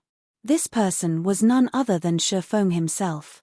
At present, Shifeng's agility exceeded 240 points, and there were also the bonuses provided by the equipment he wore. In terms of movement speed, Shifeng was definitely ranked at the apex of Star Moon Kingdom. Shifeng used silent steps and appeared behind South Wolf like a ghost. He then said softly, "I've already said that you can't escape." Previously, while Shifeng was conversing with South Wolf, he had secretly switched the aura of fire on the 7 luminaries ring to the aura of time. Meanwhile, the aura of time reduced the movement speed and attack speed of enemies within a 100-yard radius by 20%, and increased the cooldown of their skills by 20%. When its activatable skill, Absolute Time, was used, it would even prevent enemies within a range of 50 by 50 yards from using any skills or tools for 20 seconds. After Shifeng used Absolute Time to envelope this entire area, everybody from Darkstar could not use any skills or tools for 20 seconds. Darkstar's current surviving members mostly consisted of mags and healers, so this restriction had truly rendered them completely helpless. One could say that the moment South Wolf's team stepped into this region of the Silverleaf Forest, their lives passed into Shifeng's hands. Just what did he do? South Wolf's heart was filled with shock when he noticed Shifeng appearing behind him. Before South Wolf could even ponder on the subject, Shifeng's abyssal blade had already left its scabbard. Countless silver lights pierced the numerous vital points on South Wolf's body. South Wolf had only leather armor, so every one of Shifeng's attacks managed to cause over -500 damage, while critical hits dealt over -1000 damage. On the other hand, the mysterious iron-ranked chest piece South Wolf wore was like a piece of tofu. Not only was it easily pierced by Shifeng's abyssal blade, each attack it received greatly diminished the armor's durability. Just 3 strikes had nearly reduced it to scrap already. Shifeng's attacks were lightning fast, and he had brandished his sword 8 times in a single series. By the time South Wolf had recovered from shock, his 2000 plus HP was completely gone. Suddenly, South Wolf's field of vision turned grey, while his body fell to the ground involuntarily. Even as he died, shock and confusion still filled his face. As South Wolf had not participated in any of the battles so far, his name remained white all this time. After he died, only one piece of equipment dropped by his body. He also lost only a single level. However, were Shifeng's attacks as simple as they looked? The reason why Shifeng had chosen not to use any skills, and had instead carried out only normal attacks, was to destroy the equipment on South Wolf's body. When South Wolf died, nearly half of the equipment on his body had already turned to scrap. Now that he had dropped yet another piece of equipment, he had definitely suffered heavy losses. Chapter 312, Diving into Danger Alone. Chapter 312, Diving into Danger Alone. After South Wolf died, the members of Darkstar were like headless flies. Frightened and scared, they fled in all directions. Zero Wing's berserker Lonely Snow swiftly closed the gap between him and an elementalist of Darkstar to 20 yards before using charge to instantly catch up to and incapacitate the elementalist. After that, Lonely Snow used Thunderclap, Violent Strike, Suppression, and Whirlwind Slash in rapid succession, making quick work of the elementalist. Following closely, everyone else from Zero Wing took action as well. Against a group of mags and healers that could use neither skills nor tools, in addition to the fact that these classes were innately slow runners, the members of Zero Wing required no time at all to finish off the surviving Darkstar members. As these players died, they left behind piles of weapons and equipment. Ha ha ha. What a fun battle. Those bastards from Darkstar think that they are so amazing, but now, all of them are dead. Cola laughed loudly as he looked at the weapons and equipment scattered all over the ground. The frustration he had accumulated from continuously running away was completely swept away now. Fire Dance nodded her head in agreement, a faint smile appearing on her face. She then said with a light chuckle, "This battle was indeed a good stress reliever. None of us died this time, while Darkstar lost over 100 players. After this battle, Darkstar will have to reorganize their plans to pursue us. If they could deal with a team of over 100 elite players in such a short time, it also signified that Darkstar would be simply sending its members to their deaths if a team had fewer than 200 or 300 players. In order to reduce its losses, Darkstar would definitely consolidate its teams and at least double or triple the member count of each team." At this moment, Blackie and the others were laughing without restraint as well. After all, they were able to kill over 100 elite members of Darkstar. This would, without a doubt, be a huge blow to Darkstar. "Collect the loot. Darkstar will be arriving here soon," Shafong commanded. The loot they obtained from killing the 100-plus elite members of Darkstar was extremely bountiful. They had collected close to 1,000 weapons and equipment, and a majority of them were even mysterious iron rank. The harvest they got from this single battle far exceeded even the harvest Aqua Rose obtained from the battle that involved tens of thousands of players. Even Shafong was somewhat moved by this harvest. Kill and plunder. Just from this battle, they had obtained the resources required to arm an elite team of 100 players. This was precisely the reason why, in the past, many large guilds preferred to kill and plunder the core teams of smaller guilds. Not only could they increase their guild's fame and prestige by doing so, they could also make a huge profit. They could upgrade their weapons and equipment much faster this way, compared to raiding dungeons and killing bosses. However, the harvest from this battle was still insufficient to offset the losses Zero Wing had suffered. After all, the weapons and equipment of Darkstar's elites were inferior to those of Zero Wing's elite members, not to mention those of Zero Wing's core members. Every core member of Zero Wing possessed quite a few pieces of secret silver ranked weapons and equipment, and some even possessed fine gold and dark gold ranked weapons and equipment. "Guild leader, why aren't you leaving?" Fire Dance looked curiously at Shafong, who had jumped onto a large tree. "You guys go first. I'll hold down the fort." Shafong was not a lord who would sit comfortably in his throne while his subordinates fought. Since he was already here, naturally, he needed to take something away from Darkstar. "But, guild leader, this place is too dangerous." "You're also not an assassin," Fire Dance said worriedly. "You guys have done enough. Let your guild leader handle the rest." Shafong waved them off, hurrying Fire Dance and the others to the designated location. Upon hearing Shafong's words, everyone from Zero Wing was immediately moved. In God's domain, guild leaders who were willing to brave danger for his fellow guild members were definitely as rare as a phoenix's feather. Not to mention, Shafong was currently a famous existence in God's domain. If he were to die, his reputation would be greatly affected. "Then, I'll stay behind as well," Blackie said. "How could I be left out from such an important matter?" Cola stepped forward. Suddenly, everyone else started voicing intentions to remain. "All of you, stop making a fuss and leave with me. You all will only be a hindrance to guild leader if you stay behind." Fire Dance could feel the cold killing intent radiating from Shafong at this moment. She knew that he could no longer hold himself back. She then raised her head and looked at Shafong, saying, Guild leader, you have to be careful. Rest assured, I know my own limits. Shifeng laughed. He then retrieved a basic stealth scroll from his bag.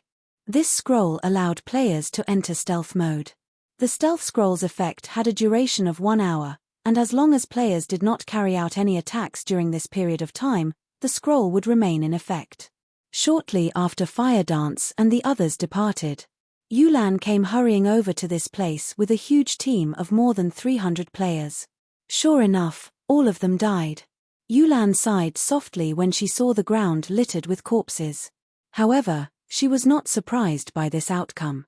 Obviously, the ambush before was meant to lure them into a trap.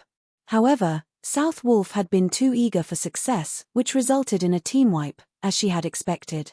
Revive them, Yulan said to the healers in her team. Immediately, the 30+ healers in the team started using resurrection skills. If players died outside of a dungeon, there were 2 methods for them to revive. The first method was to revive back at the cemetery. However, players were required to wait for half an hour before they could do so. The other method was to have one of the healer classes use a resurrection skill. Players could be revived immediately using this method. However, upon resurrection, players would have to wait another 10 minutes before resurrection skills could be used on them again. A short while later, all 100+ elite players had been revived. Meanwhile, after being resurrected, South Wolf felt fortunate over the fact that he was not a red name. He had only lost 1 piece of equipment and fallen by 1 level after he died. Yet, when he discovered that most of the equipment he wore had been turned to scrap, he nearly went insane. South Wolf had been using level 15 mysterious iron set equipment, which could be obtained only from a level 15 team dungeon. In order to obtain the complete set, South Wolf had expended a huge amount of time and effort. Now, however, all of them were destroyed. Unlike field bosses, team dungeons reset only once every 3 days, and there were only a limited number of level 15 team dungeons within the region of White River City. Gathering the complete set had taken South Wolf 2 cycles. If he wished to obtain the set once again, he would have to wait through another 2 cycles. At this moment, Lone Tyrant arrived at the scene. He then asked, South Wolf, what happened here? How did all of you die? South Wolf was someone from Underworld, so he did not particularly care how many players from Darkstar had died. He cared more about himself instead. However, the same could not be said for Lone Tyrant. The strength of Darkstar determined his future as its guild leader. Now, more than 100 elites from his guild had died for no reason. The worst part was that these elites had lost most, if not all, of their weapons and equipment. The levels they lost could be recovered, but it would not be as easy to recover the equipment. We were lured into an ambush unprepared, and all of us got killed. However, I discovered something even more important. I don't know how he managed it, but Black Flame is now with the core team of Zero Wing.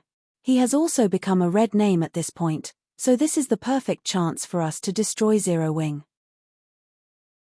Although Black Flame is very powerful, we should have no problems dealing with all of them if we send in a team of 300 to 400 players.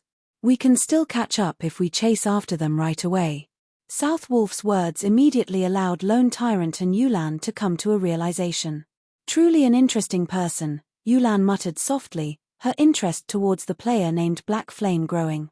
As for Lone Tyrant, his expression turned grim upon receiving this piece of information. Obviously, with Black Flame commanding Zero Wing's core team, their combat power had increased to frightening heights. Also, from South Wolf's description of the one-sided battle that took place before, Lone Tyrant also learned that Black Flame was a great expert. Not only did Black Flame possess extraordinary combat power, he also possessed a strategic level skill.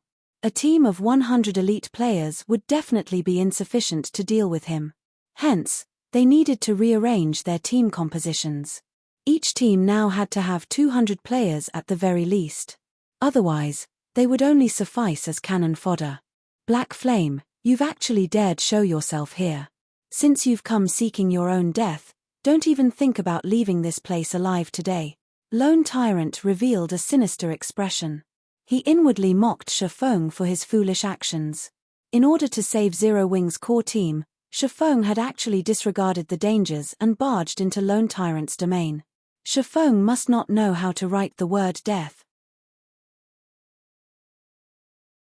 Chapter 313, Killing the Commander. Chapter 313, Killing the Commander. Gather everyone immediately and surround this area.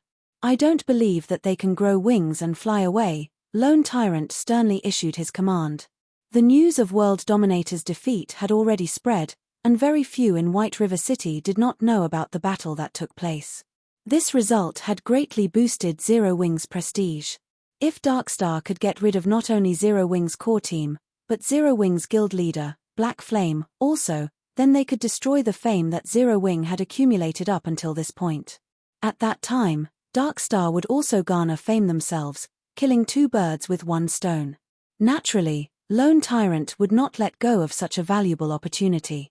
Immediately, everyone from Darkstar started moving.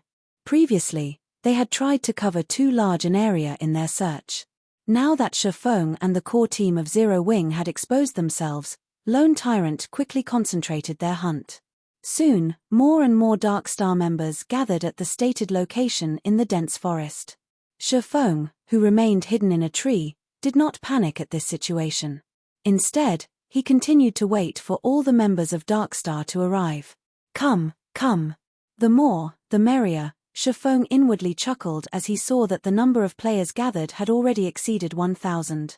Before the battle even started, Shifeng had already considered the consequences. If he had not come fully prepared, he would not have allowed Fire Dance and the others to obliterate South Wolf's team of elites. Guild leader, our members have surrounded this part of the forest. As long as any Zero Wings members show themselves, it will be their death, a ranger reported as he walked up to Lone Tyrant. Good. Start shrinking the encirclement. Lone Tyrant laughed satisfyingly. He then looked towards Ming Shaw, the team leader of the Underworld Guards, and respectfully said, "In a moment, we will have to rely on Brother Ming Shaw and your men to take care of the experts from Zero Wing. Rest assured, young Master Feng sent us to deal with Fire Dance and her team of experts. Although there is now an additional Black Flame added to the equation, the Underworld Guards can resolve this solution all the same. We won't let any of them escape," Ming Shaw replied and nodded his head. In order to extinguish Zero Wing's core team, Feng Shenyang had specifically sent a team of Underworld Guards to assist Darkstar. Feng Shenyang had gone all out on this hunt. Every Underworld Guard was an expert that Underworld had spent many years searching for to recruit.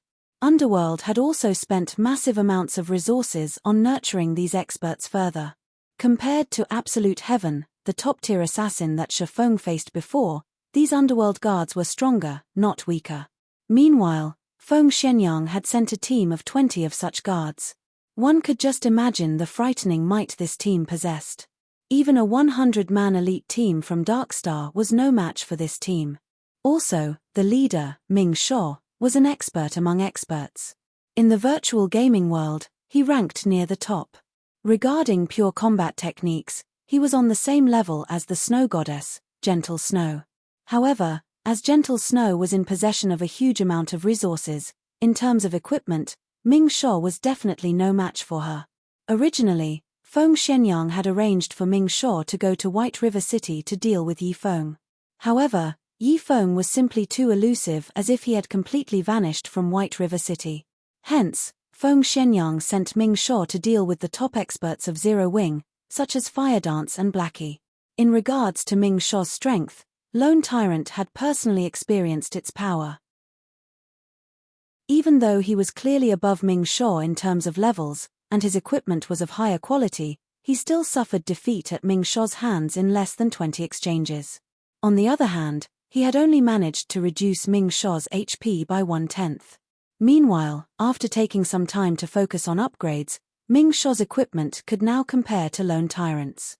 Now, Ming Shaw was mostly geared with several pieces of level 15 secret silverset equipment and fine gold equipment. He also wielded a level 15 fine gold greatsword, the Bone Shatterer. His equipment certainly ranked at the very top of White River City. Lone Tyrant had estimated that, if he fought Ming Shaw now, he would last 10 exchanges at most before his defeat. Now that he had so many players surrounding this area and a powerful team of experts like the Underworld Guard supporting him, even a top-tier assassin like Firedance could not escape. Just as Lone Tyrant felt confident and was about to declare that he would annihilate everyone from Zero Wing, a figure suddenly appeared in the top of a nearby tree. Someone's there. Ming Shaw, who possessed acute senses, immediately discovered the figure. As Ming Shaw turned his sights to the intruder, everyone similarly followed his line of sight. Indeed, in the top of the tree, they discovered a person quietly watching them. Black Flame. South Wolf immediately recognized the figure, his eyes burning with rage as he revealed this person's identity. At South Wolf's reminder, everyone finally realized Shifeng's identity. After all, Black Flame had always been a mysterious existence, and most players had never actually seen Black Flame before.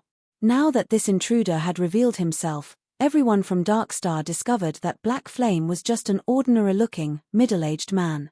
He did not even possess the type of aura that a guild leader should have. No matter how they looked at him, he was only an ordinary man. So, it is guild leader Black Flame. I didn't expect you to show yourself here. Since you have refused to walk the path towards heaven and have instead barged your way down to hell, today will be the day that you die. Lone Tyrant laughed coldly. He then commanded, everyone, kill him. Immediately, over 1,000 players from Darkstar surrounded and charged at Shifeng. Their encirclement was tightly packed, and not even a fly could get past them. Faced with over 1,000 players charging at him, Shifeng did not panic in the slightest. Instead, his eyes emanated a chilling glow as he glared down at Lone Tyrant, smiling faintly. It was as if these 1,000+ players meant nothing to him. Meanwhile, as the recipient of this gaze, Lone Tyrant's heart inadvertently quivered. However, Lone Tyrant quickly dispelled this feeling because he did not believe Shifeng could do anything to him while so many players surrounded him. In the next moment, however, Shifeng vanished from the treetop and everyone's sight. This is not good. He's trying to escape. Quickly, use flare. Lone Tyrant hurriedly shouted. The Rangers quickly used flare upon receiving Lone Tyrant's command, brightly illuminating the surrounding area. Within the effective range of flare, all stealth-type skills would lose their effects. Yet, even after tens of flares had been launched, Shifeng's figure still could not be found. What the players of Darkstar did not know was that, after Shifeng had activated the Ring of Nothingness, his first task was not to escape, but to leap forward and charge towards the tree closest to Lone Tyrant. Hence, the flares used to seal his path of escape served no purpose whatsoever. Damn it. He plans to kill his way over. Use flare and shine guild leader Tyrant's surroundings. When Yulan recalled the faint smile on Black Flame's face as he pinned Lone Tyrant with a glare, she instinctively felt that Shifeng aimed to kill the commander. Only by doing could Shifeng possibly redeem Zero Wing's fame and prestige. At that time, even if Darkstar managed to annihilate Zero Wing's core team, it would not damage Zero Wing's reputation if Lone Tyrant, Darkstar's guild leader, died at Black Flame's hands. After all, even though Zero Wing only had tens of players on their side, they would still have managed to kill Darkstar's guild leader while under the protection of over 1,000 players. At that time, Darkstar would be the one suffering humiliation. Why are you all still daydreaming? Move! Yulan angrily shouted when she noticed that none of Darkstar's rangers had reacted.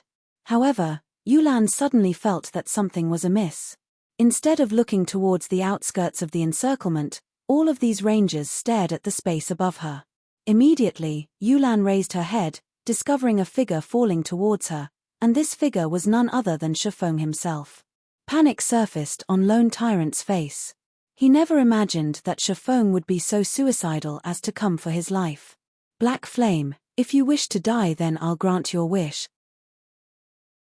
The corners of Lone Tyrant's mouth raised slightly. He then picked up his shield and sword, fully prepared to guard against Shifeng's attack. What amazing courage! Ming Shaw, who stood by Lone Tyrant's side, brimmed with fighting spirit right now, his eyes glowing as he watched Shifeng fall. He then retrieved the bone shatterer from his back and stood in front of Lone Tyrant, acting like a highly defensive wall. Ming Shaw secretly admired Shifeng's performance, and he deeply wished he that could properly exchange blows with this man. However, responsibilities came first, so he had no choice but to get rid Shifeng. Even with Ming Shaw protecting Lone Tyrant, Yulan still felt that something was off. After all, why would an intelligent and resourceful man like Black Flame carry out such a reckless action? As insurance, Yulan hurriedly commanded, Guardian Knights, use protection blessing on Guild Leader Tyrant. All healers focus on healing Guild Leader Tyrant as well. Do not let Black Flame succeed. Chapter 314, True Expert. Chapter 314, True Expert. When Shifeng landed soundlessly on the ground, he was only 20 yards away from Lone Tyrant. In the next moment, sacred heals graced Lone Tyrant, one after another. Lone Tyrant was one of the top 10 players on the ranking list of White River City. He was one of the apex MTS throughout White River City as well. Although he was only level 21 at the moment, he had over 3,700 HP, and he was not much weaker than Kola.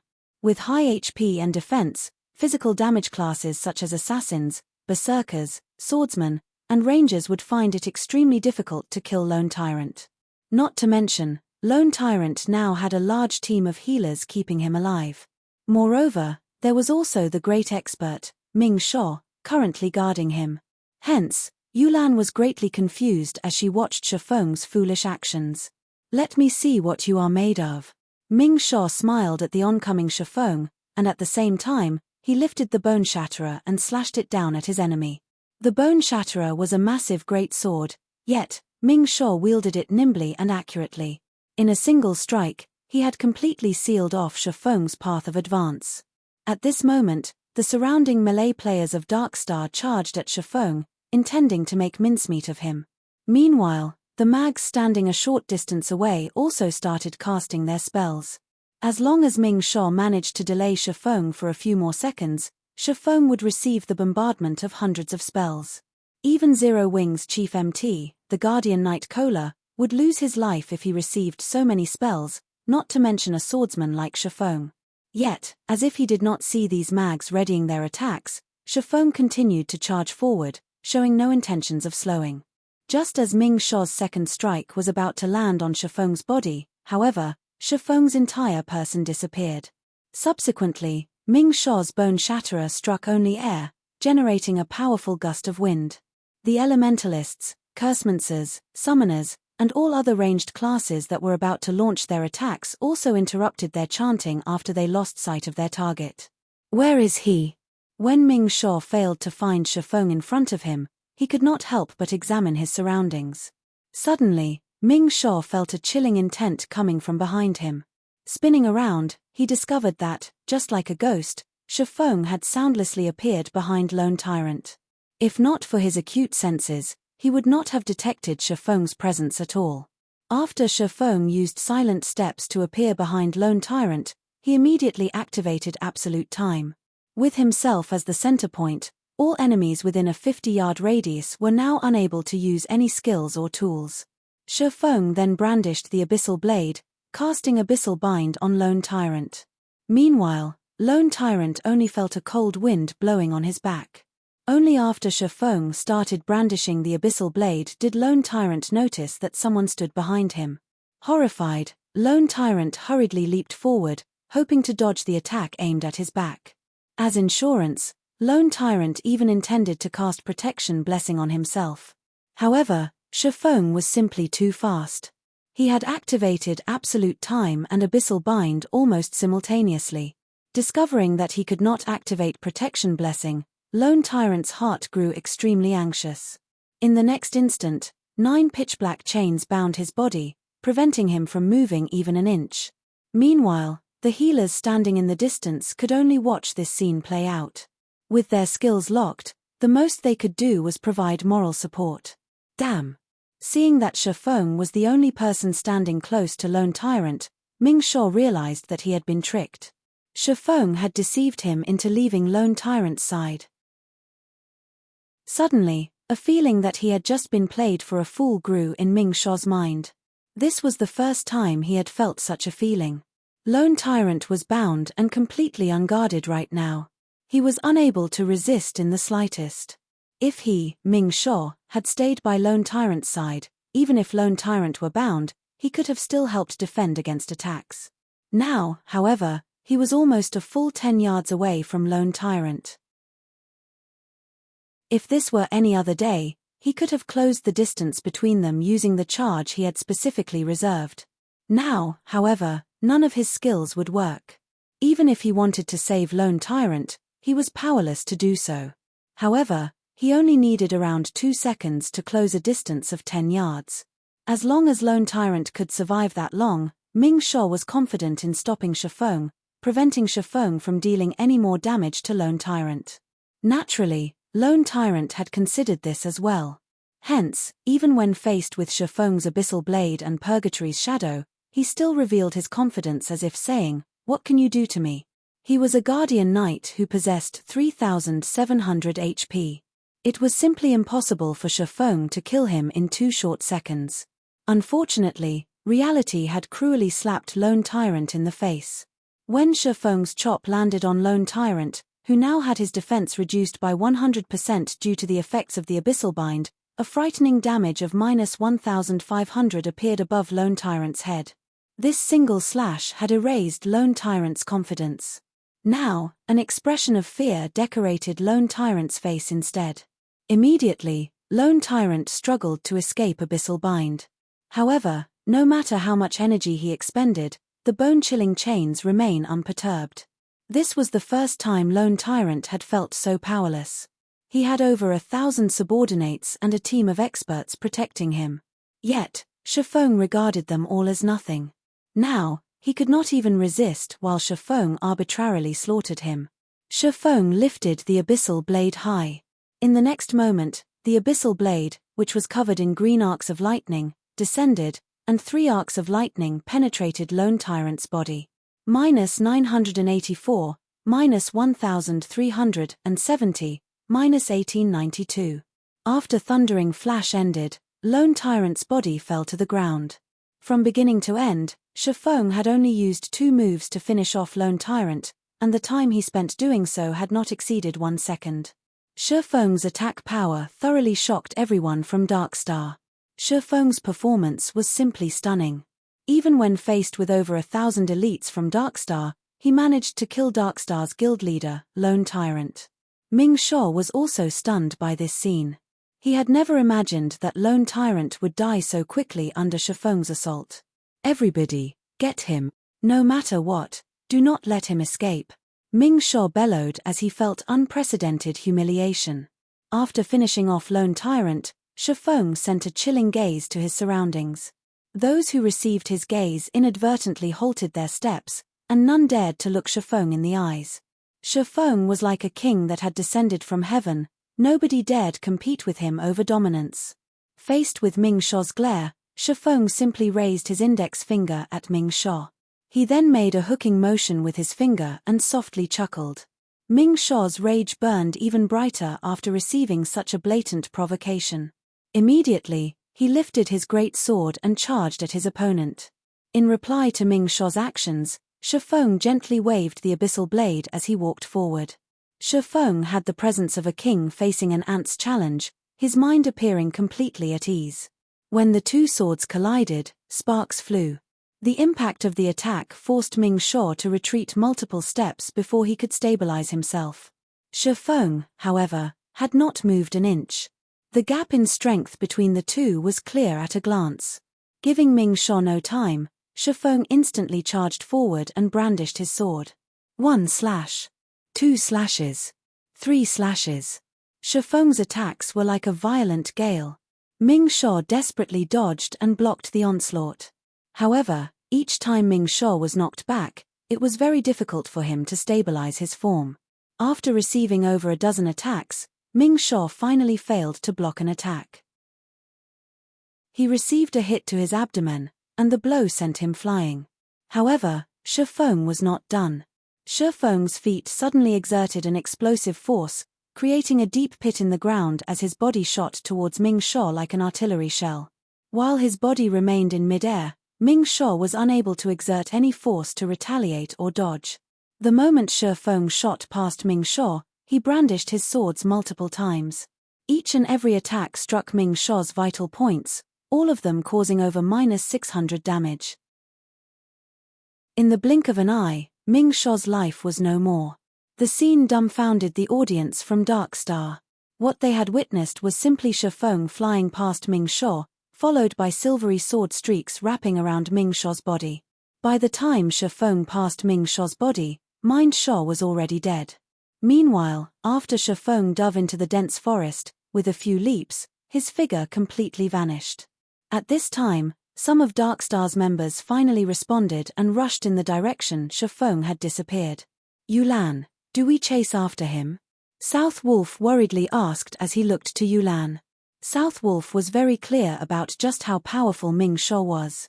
Yet, such a powerful expert still died at Shifeng's hands.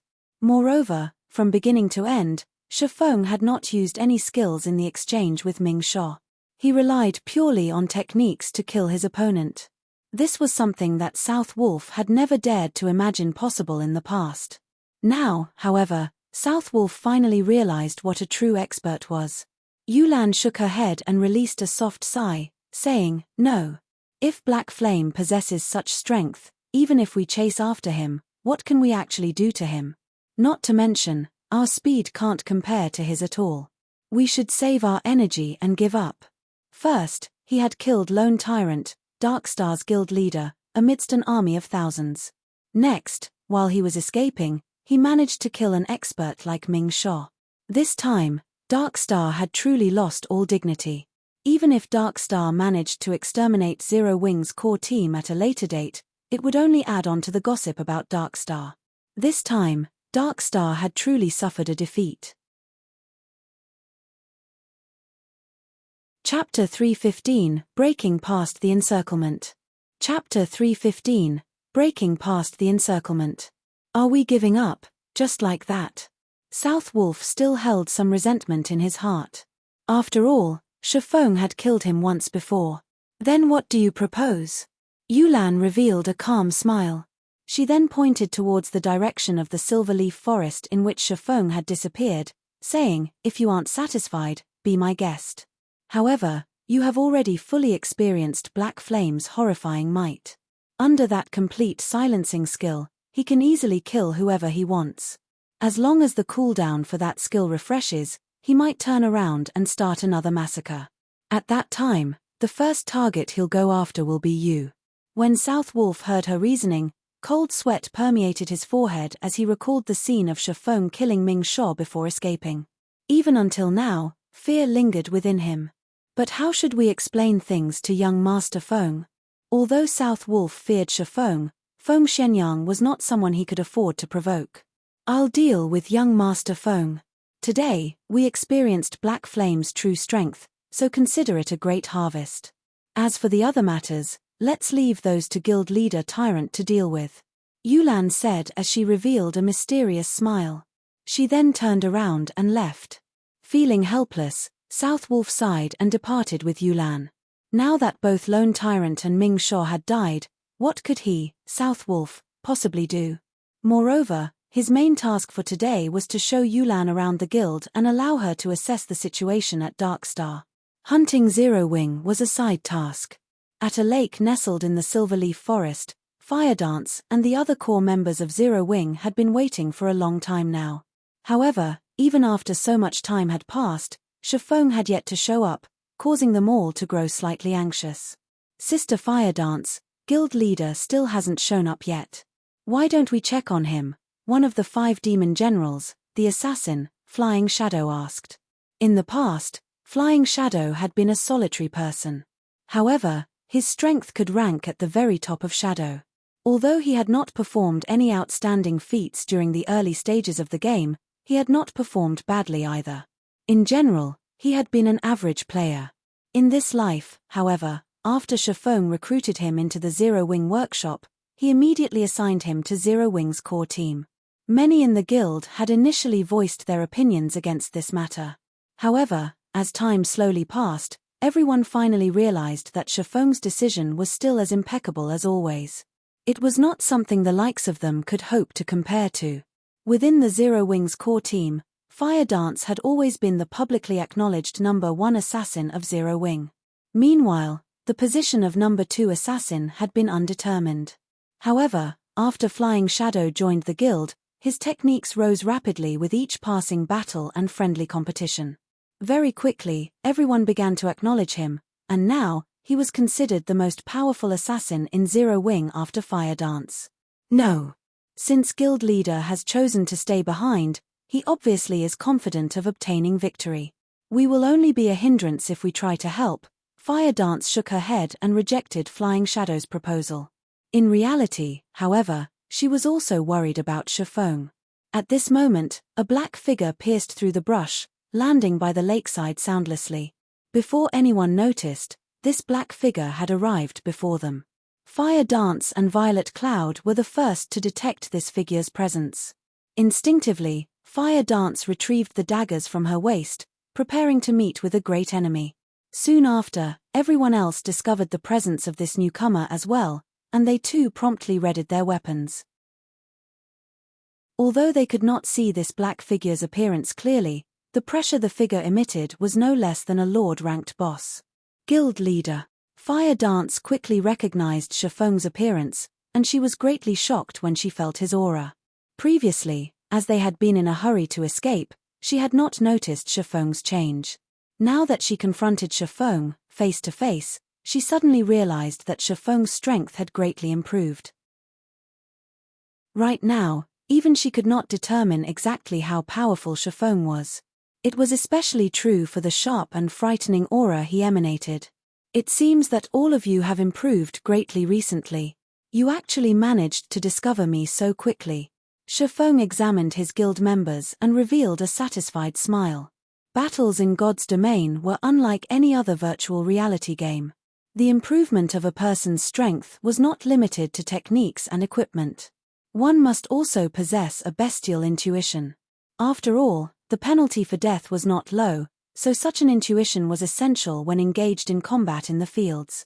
In reality, if players did not suffer death when grinding out in the fields, they could easily reach level 200 within 2 years. Yet, Shifeng had taken a decade to reach level 200 in the past. Death was inevitable when battling in God's Domain. In the past, Shifeng had died countless times while participating in all sorts of combat. In God's Domain, danger always lurked around the corner. Guild wars were only a small part of the dangers in God's Domain. Thus, it was of utmost importance for a player to nurture a bestial intuition to avoid unnecessary deaths. It was also a key to leveling up quickly. People's lives in reality were simply too peaceful, so this bestial intuition had been completely buried deep in their bodies. However, as players experienced more battles in God's Domain, this intuition would slowly rise to the surface. Meanwhile, the rate at which players improved also correlated to how strong their intuition became, and this was one of the main factors differentiating average players from experts. Shifeng chose to appear so stealthily to test everyone's intuition, and the result had not disappointed him. Compared to several days ago, everyone present had improved greatly. Though, when compared to Fire Dance and Violet Cloud, everyone else's improvement paled slightly. Nevertheless, they were still much stronger than the average elite player. After Shifeng finished evaluating everyone's strengths, he then said with a smile, "All right, let's leave this place. Follow me." Leave. This was exactly what everyone had constantly tried to do. However, it was simply too difficult to accomplish. Currently, Darkstar's forces locked down the Silverleaf Forest. With their team of slightly more than 30, it was impossible to fight their way out of the forest. In the next moment, however, Shifeng gave everyone an underwater breathing potion. This potion allowed players to breathe underwater for half an hour. Following which, Shifeng gulped down the breathing potion and jumped into the lake. He then dove into the depths of the lake. The team copied Shifeng's actions, drinking the breathing potion and jumping into the lake as well. This lake was not just a pool of stagnant water. Instead, it connected to the other lakes found in the Silverleaf Forest. A player in the past had accidentally stumbled on this particular secret. This player had only managed to discover this secret as he tried to catch the silver carp found in the Silverleaf Forest. The silver carp was a precious cooking ingredient, and its flavor far surpassed the carp found in the real world. Moreover, after eating the dishes made using the silver carp, there was a very small chance for players to receive a permanent increase of 1 point to a basic attribute. Players could receive up to a total of 20 attribute points through consuming these delicacies. Unfortunately, the attribute rewarded was always random. Even so, players still valued the silver carp. Many players who were gourmands and wished to increase their strength would willingly spend a massive sum of money to purchase silver carp. So, silver carp had always been short in supply, and their prices had steadily increased over time. Back in the day, plenty of players would come to the silverleaf forest to fish for the silver carp. There was also no lack of bloodbaths due to competition over these silver carp as well. Shifeng led everyone through one underwater tunnel after another, gradually distancing themselves from Darkstar's encirclement. However, Darkstar still held Silverleaf Forest's exits. So, it was impossible for them to depart from the forest safely. A guild war order could seal an area for 24 hours. During this period, no one could use return scrolls in this area. In addition, if enemy guild members logged out of the game while in this area, they would receive very harsh punishment. This punishment was far more severe than even the penalty for death, as it was meant to prevent players from abusing this method to avoid the war. However, guild war orders had a cooldown time of 2 natural days. In God's domain, that would be 96 hours. Hence, after players managed to endure and survive through the guild war order's effective period of 24 hours, they could return directly to the city using a return scroll. Shifeng intended to take advantage of these underwater tunnels before anyone discovered their existence. By doing so, they could escape Darkstar's surveillance and wait out the seal of the Guild War Order. Darkstar had a lot of members inside the Silverleaf Forest. However, due to Shifeng's group killing one of their teams, which had consisted of over 100 elite players, in addition to Shifeng's impossible feat of killing both Lone Tyrant and Ming Shaw amidst the encirclement of over 1,000 players, Darkstar no longer dared spread their forces too thin. They even called for more reinforcements to the Silverleaf Forest. Yet, even after thoroughly searching the area where the previous battle took place, they still could not manage to locate any traces of Shifeng and the others. Time passed, little by little. After his resurrection, Lone Tyrant was like a madman as he sent out all members of Darkstar to hunt Shifeng's team in the Silverleaf Forest.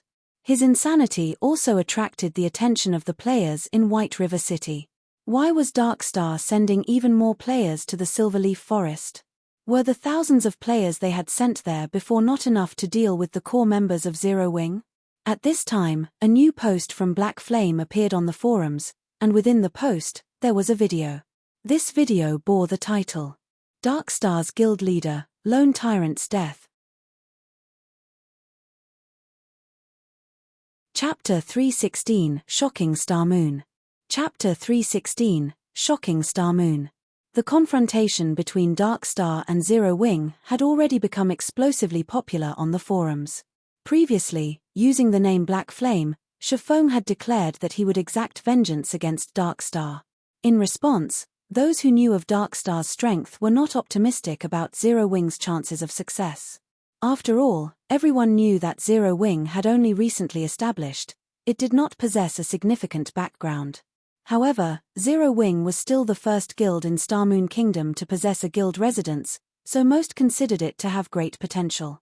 If it spent a few more months developing, it might become an existence that surpassed even Darkstar. At the moment, though, it was simply too early for Zero Wing to go against Darkstar.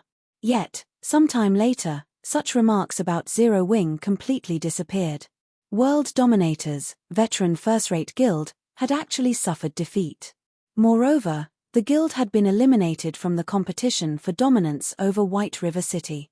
Zero Wing had played a significant role in achieving this feat, so it was apparent that Zero Wing was not as weak as everyone had imagined. Hence, the moment the video of Shifeng killing Darkstar's guild leader, Lone Tyrant, uploaded, its popularity instantly grew. In particular, the scene where Shifeng indifferently faced off against an army of over 1,000 elites and managed to kill Lone Tyrant by himself garnered huge amounts of attention. Shifeng's actions made it seem as if killing the enemy commander while surrounded by an army as simple as taking something out of his pockets. A scene that was only possible in storybooks had actually occurred in reality. In the face of Shi Feng, the guild leader of Darkstar was like a little kid. Even as Lone Tyrant died, he had not offered the least bit of resistance. On the other hand, just a glance from Shi Feng caused the thousands of players of Darkstar to freeze in fright. At that time, Shi Feng was like a king. Before him, everybody else could only submit. Also, the scene in which Shi Feng killed Ming Shaw as he departed was even more amazing. Anybody could tell at a glance that the berserker, Ming Shaw, was not just an ordinary expert. Yet, even so, Shi Feng killed him effortlessly. However, this did not mean that Ming Shaw was weak. Instead, Shi Feng was simply too strong. This black flame is too powerful. With his skills, he can rank on the God's Domain Experts list. Not likely. That's the God's Domain Experts list you're talking about. The Secret Pavilion has collected information on all experts in God's Domain to compile that list, and the God's Domain experts that rank on it are all monsters. Previously, even though the God-ranked expert, Yi Feng, had killed over 100 players all by himself, he still failed to earn a spot on that list. The Secret Pavilion was famous in the virtual gaming world, and one could find the Secret Pavilion's presence in practically every virtual reality game available. The experts list compiled by the Secret Pavilion was also well received by many players. After all, by browsing through the experts list, one could easily find information such as the major events that had occurred in God's Domain, what kind of experts were present in the game, who the number one player was, and more. Players had no need to go through the trouble of searching for such information through the official forums. Any player who managed to earn a place on the experts list was a target for recruitment of all of the major workshops in the gaming industry. Although nobody knew whether Black Flame was capable of ranking on the experts list, undoubtedly, he had already earned his fame in Star Moon Kingdom. In the future, whenever people talked about Zero Wing, the first thing that would come to their minds would be Black Flame. Damn it! Damn that Black Flame! Lone Tyrant burst into an uncontrollable rage when he discovered the video Shi Feng had uploaded. His original plan to destroy Zero Wing had completely backfired, and instead, he became the laughingstock throughout Star Moon Kingdom. Have we not found them yet? Lone Tyrant bellowed. Darkstar had suffered a tremendous loss this time. Not only had it lost more than 1,000 players to Zero Wing, but Darkstar's fame and prestige had also been destroyed. Lone Tyrant's reputation had gone up in flames. To make things worse, he still had to compensate World Dominators for its losses. The amount they had to pay would definitely put a dent in Darkstar's funds, damaging the guild's development. In this war, Darkstar had suffered a double loss. However, Lone Tyrant was completely helpless about this situation. Guild leader, we've already increased the number of people searching for them to 15,000. However, it's as if they grew wings and flew away. Even after rummaging through the entire Silverleaf Forest, we still can't find any traces of Zero Wing. I suspect that they have long since left the forest. Otherwise, if Black Flame and the core members of Zero Wing were still here, Zero Wing's and Ouroboros's forces would have carved a path of blood into this forest by now. They wouldn't have dispersed and went on to do their own things. Lone Tyrant's confidant explained slowly. Before, Lone Tyrant's anger had blinded him, so he had not considered this. However, now that he thought it through, it was as his confidant said. If Black Flame, Zero Wing's guild leader, were still trapped deep in his enemy's territory, how could the other members of his guild possibly sit and do nothing? They would have charged forward in desperation. If Zero Wing had joined hands with Ouroboros, based on Darkstar's strength, Darkstar would have no choice but to back off. Yet, Zero Wing had not done so. Even the reinforcements Lone Tyrant had called in from White River City received no obstruction whatsoever from the other guild. Based on Zero Wing's inaction, one could conclude that Black Flame had indeed already left the Silverleaf Forest. Damn that Black Flame! We've wasted so much time and manpower. Lone Tyrant's eyes burned with anger. However, he was simply helpless against Zero Wing. It was no longer possible to deal with their enemy now. Previously, he had the help of World Dominators to hinder Ouroboros. Now that World Dominators was out of the competition, if Darkstar wished to deal with Zero Wing, it would have to fight both Zero Wing and Ouroboros simultaneously. Even with Underworld's support, it was still not an opponent for these two guilds. Suddenly, Lone Tyrant seemed to age by several years. Pass on my command, everybody is dismissed. Those who should rest, rest. Those who wish to level up, go level up. As for the rewards and compensations, I will issue those later. After Lone Tyrant finished speaking, as if all the strength in his body drained away, his entire person became powerless. Soon after, everyone from Darkstar departed from the Silverleaf Forest, one after another. As for the seal of Guild War Order, that, too, had dissipated. When the thousands of players from Darkstar hunted Shifeng's group, having nothing better to do, Shifeng and the others had spent their time searching for silver carp at a lake. Currently, nobody that knew how precious silver carp were. Moreover, now that the underwater areas of the Silverleaf Forest had yet to develop, one could find a large number of silver carp in the lakes in the area. Even in the very beginning, each silver carp sold for 20 silver coins. Presently, 20 silver was worth 3,000 credits. It could compare to the monthly salaries of white-collared workers. By the time everybody discovered the silver carp's value, its price had soared from the initial 20 silver coins to 2 gold coins. To an average player, such an amount was a fortune. During the several hours Darkstar had hunted them, Shifeng and the others had managed to catch over 20 silver carp. They even discovered multiple treasure chests. Although they were only bronze and mysterious iron rank, it was still a considerable harvest. Guild leader, as you predicted, Darkstar has released the seal on the Silverleaf Forest, Firedance reported excitedly. Although everything had gone according to Shifeng's plan, when everyone witnessed the area seal lifting so quickly, they could not help their astonishment. It was as if everything was within Shifeng's grasp. That's that. However, we are now red players. If we aren't nobles of White River City, we won't have any way to enter the city safely. Most of us are already level 20, so if we wish to upgrade ourselves further, we need to complete our class change. Let's first wash away our red names. Otherwise, we can't enter White River City to accept our class change quest. Shifeng was not particularly surprised about the seal on the Silverleaf Forest releasing. After spending so much time and manpower, Darkstar had still failed to locate any of them. As long as Lone Tyrant was not an idiot, he would definitely stop searching for them like a fool. Chapter 317, Town Capture. Chapter 317, Town Capture. Guild leader, our names are as red as blood right now. Most of us have killed more than 10 people, while Blackie and I have killed more than 100 each. We'll need to waste a lot of time to cleanse our red names completely.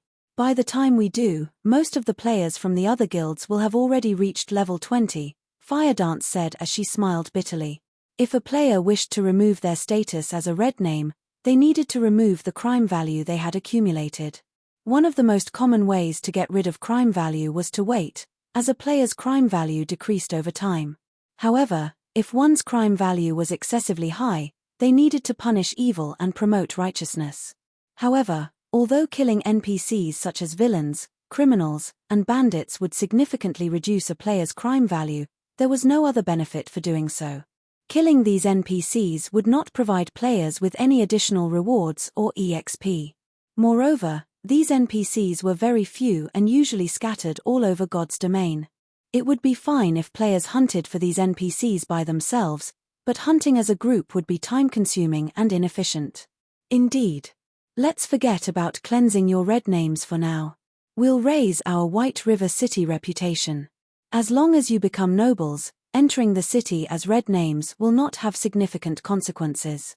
We should have no problems taking on the class change quest. Shifeng made his decision after some thought. Otherwise, it would take around 2 to 3 days' effort to cleanse such a high crime value. Everyone fell speechless when they heard Shifeng's decision to raise their reputation in White River City to the degree of becoming a noble. Shifeng made it sound as if becoming a noble of White River City was as easy as buying cabbage from the market. It was extremely difficult for players to raise their White River City reputation, and one needed to invest a lot of time to accumulate sufficient reputation points to become a noble. In this case, it would be much easier to hunt for NPC bandits. Guild leader, Do you have a method to increase our White River City reputation quickly? Blackie knew that Shafong would not speak without reason. Suddenly, his eyes shone with a hint of excitement as he looked to his guild leader for answers. A noble of White River City. Currently, one could count the number of players that had become nobles of White River City on one's fingers. After becoming a noble, not only could one purchase a business stall in White River City, but one could also receive high-level quests in the city. The rewards were enough to drool over. Although the EXP rewarded was low, the monetary rewards consisted of silver coins, not copper coins. Most importantly, nobles could receive a 10% discount when purchasing items in White River City. They could also receive a 30% discount when repairing weapons and equipment. Currently, every time they went to repair items, they would always leave with a stomach ache. Due to the quality of their items, the repair fees were at least 6 times higher than the average players.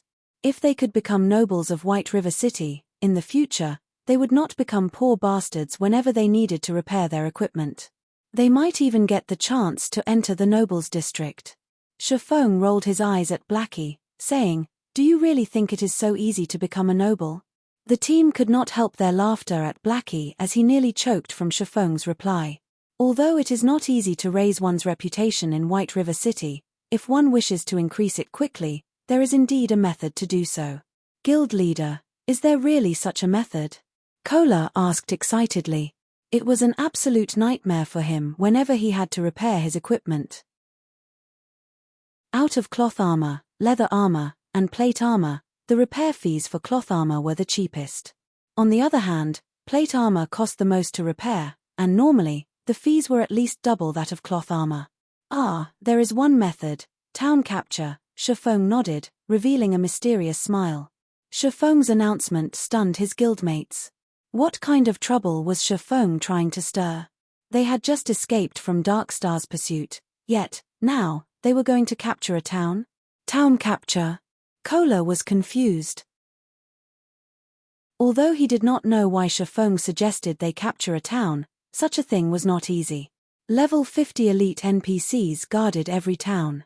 There were even Tier 2 NPCs protecting them. Even with their strength combined, they wouldn't be a match for even a single level 50 elite NPC, not to mention a Tier 2 NPC. That's right. However, we're not going to capture just any town. Instead, our aim is Creek Town, one of the towns within the White River City region that's occupied by evil-aligned NPCs. As long as we capture this town, we can obtain a lot of White River City reputation points. If we're lucky, there might even be unexpected rewards, Shafong explained. However, it won't be easy. I'll need to make some preparations before we set off. Just stay here and catch some fish for now. I'll head back and make the necessary arrangements. I'll notify you guys once I'm done. After Shafong said so, he used a return scroll. Town capture. During the middle stages of God's Domain, this was a commonplace activity for players. There were plenty of small towns in God's Domain, and a majority of these towns were not under the management of any kingdoms or empires. Instead, other forces occupied these towns. So long as players wished to establish their own empire in God's Domain, it was a must for them to occupy towns. Meanwhile, if players wished to occupy a town, they needed to chase away the forces that occupied said town first. Only by doing so could they turn the town into their own guild town.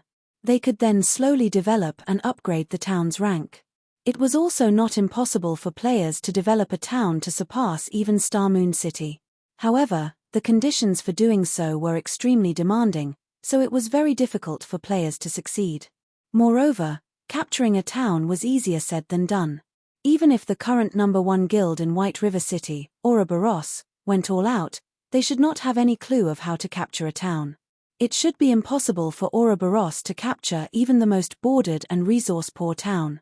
On top of that, now that Shafong had unsealed the Endless Abyss, towns had upgraded their overall strength in preparation for the assault from demonic beasts, making it even more challenging for players to capture a town.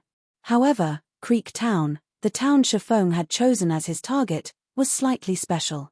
There was a hidden quest in White River City that would greatly reduce the overall strength of Creek Town. If the town were weakened, capture would become far easier. However, In order to accept this hidden quest, at the very minimum, one must first become a Viscount of White River City. Fortunately, Shifeng just happened to be just that. After Shifeng returned to White River City, he suddenly became the focus of the entire city. Any players who saw him immediately began whispering to companions or strangers by their sides. Shifeng was a celebrity right now, and everyone in White River City knew about him. Although part of the reason why Shifeng attracted so much attention was due to his blood-red name, the actual cause for his fame was due to the name Black Flame. The video of the battle in the Silverleaf Forest was extremely exciting. The scene where Shifeng had leaped high into the air to finish off Ming Sho was particularly unforgettable. Countless players had tried to mimic Shifeng's actions. Unfortunately, average players could, at most, jump 2 to 3 meters high. Compared to Shifeng, who had managed to reach a height of 8 meters, the gap between them was simply too massive. Moreover, Shifeng had brandished his sword 6 times while in midair, and every strike accurately landed on Ming Sho's vital points. Through their attempts to mimic Shifeng's actions, everyone's admiration for him grew. Everyone knew that a player's basic attributes determined the gap between them and others. Only after making a comparison did they know just how wide the gap was between them and Shifeng. Guild leader Black Flame. When will Zero Wing hold another mass recruitment? I've been waiting to join Zero Wing for a long time now, a level 17 male swordsman asked loudly. That's right. This little girl wishes to join Zero Wing as well. Big brother Black Flame, please tell this little sister when you'll recruit again. It can be our little secret. I promise not to tell anyone, a beautiful female summoner asked sweetly. Everyone's eagerness to join Zero Wing grew greater and greater. If Zero Wing had not announced to the public that it had temporarily halted recruitment in order to fine-tune the management of the guild, the stampede of players might have trampled Zero Wing's recruitment area by now. The crowd's enthusiasm started to make even Shifeng grow afraid. Without a better choice, he said, everyone can rest assured that Zero Wing will definitely recruit for more members. Moreover, we will have even more slots available during the next recruitment. As for the time and venue, the recruitment will be held in 3 days at Zero Wing's guild residence. I hope that everyone will show up for the registration when the time comes. Finished speaking, Shifeng hurriedly escaped. If he remained any longer, he might not be able to get away. In 3 days. Great.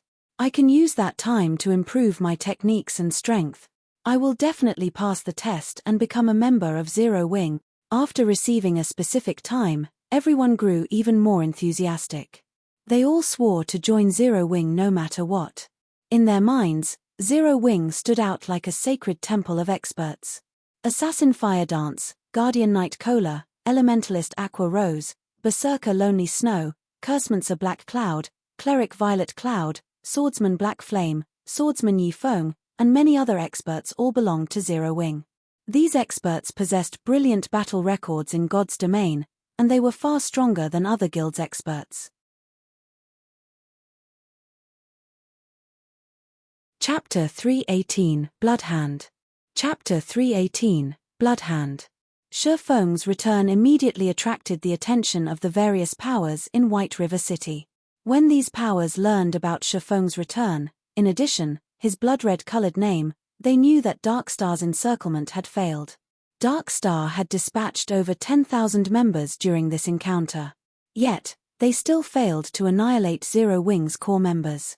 This conclusion had greatly boosted Zero Wing's fame. Moreover, Lone Tyrant's death at Shifeng's hands had also been a huge blow to Darkstar's reputation. Excluding world dominators, which had already been eliminated from the competition for the dominance over White River City, Darkstar's current reputation ranked at the very bottom of the top 6 guilds of White River City. As a result, many players who had originally intended to join Darkstar now had their sights on Zero Wing instead. As things stood, it was only a matter of time before Zero Wing surpassed Darkstar. After escaping the attention of the passionate players surrounding him, Shifeng immediately draped a black cloak over his shoulders, covering his face and hiding his name. He then hurried towards the Adventurers Association of White River City. On the way, Shifeng contacted Aqua Rose and had her bring around 60 core members to the Adventurers Association to meet up with him. 20 minutes later, Aqua Rose showed up at the entrance of the Adventurers Association with the requested guildmates. Every one of these core members wore equipment that was mysterious iron rank and above. Among them, many possessed secret silver equipment. The group looked dazzling when they stood in front of the entrance, invoking the envy and admiration of many passing players. Although Darkstar's ambush and the battle with world dominators had significantly damaged Zero Wing, fortunately, the guild possessed a relatively large stock of bronze and mysterious iron equipment to compensate for the loss. Only, some time was required to regain the lost levels. Meanwhile, Aqua Rose's group consisted of players that had been busy raiding dungeons while the guild war had taken place. They had not been able to make it in time to help. "Big Sis Aqua, why do you think the guild leader called us here?" a female cleric called Snow Goose asked curiously. "Isn't it obvious? Darkstar caused us trouble, picking a fight. Our guild leader obviously wants us here to plan our payback," a berserker said, laughing. "That's great. The dungeon we raided before was too far away, so we couldn't join in the guild war. Now, I'll get to teach those bastards from Darkstar a lesson." Snow Goose giggled as she waved her delicate fist around. Watching this scene, Aqua Rose could not help but laugh, saying, "Snow Goose, aren't you a little too aggressive? Although the guild leader hasn't expressed his plans for us yet, I feel that he called us here for something else. Otherwise, if we start a war against Darkstar with the few numbers we have here, we won't even fill in the gaps between their teeth. Stop guessing blindly. In any case, we'll know what he wants us to do soon enough." Hearing that their guild leader had called them here for something else, Snow Goose's mood dampened slightly. The others also revealed disappointed expressions.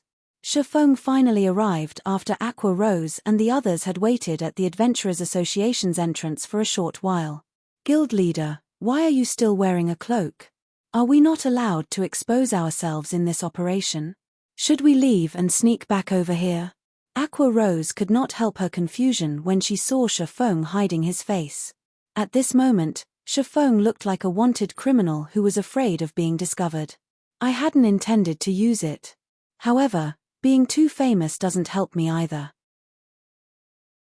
If I removed my cloak, I don't think I will get further than the front door of the Adventurers Association," Shifeng said, laughing bitterly. "Forget about it. Invite me to the team and let's get down to business." From Shifeng's brief explanation, Aqua Rose imagined the comical scene of a horde of players mobbing Shifeng. Involuntarily, Aqua Rose's lips hooked up into a bright smile. The dignified guild leader of Zero Wing had been fearless even against an army of thousands. Yet, now, he was actually afraid of his fans' enthusiasm.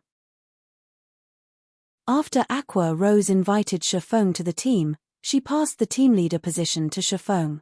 After becoming the leader of the team, Shifeng immediately examined everyone's level, and he could not help but feel proud at what he saw. A majority of the team was level 19, while a small portion had already reached level 20. This was unimaginable in any other guild. As the various large guilds competed over the first clear of the 3 great dungeons, naturally, they would not hurry to level up. In truth, the guild's actions were similar to putting the cart before the horse. Although obtaining the first clear of the 3 great dungeons was important, God's Domain worked differently from other MMOs.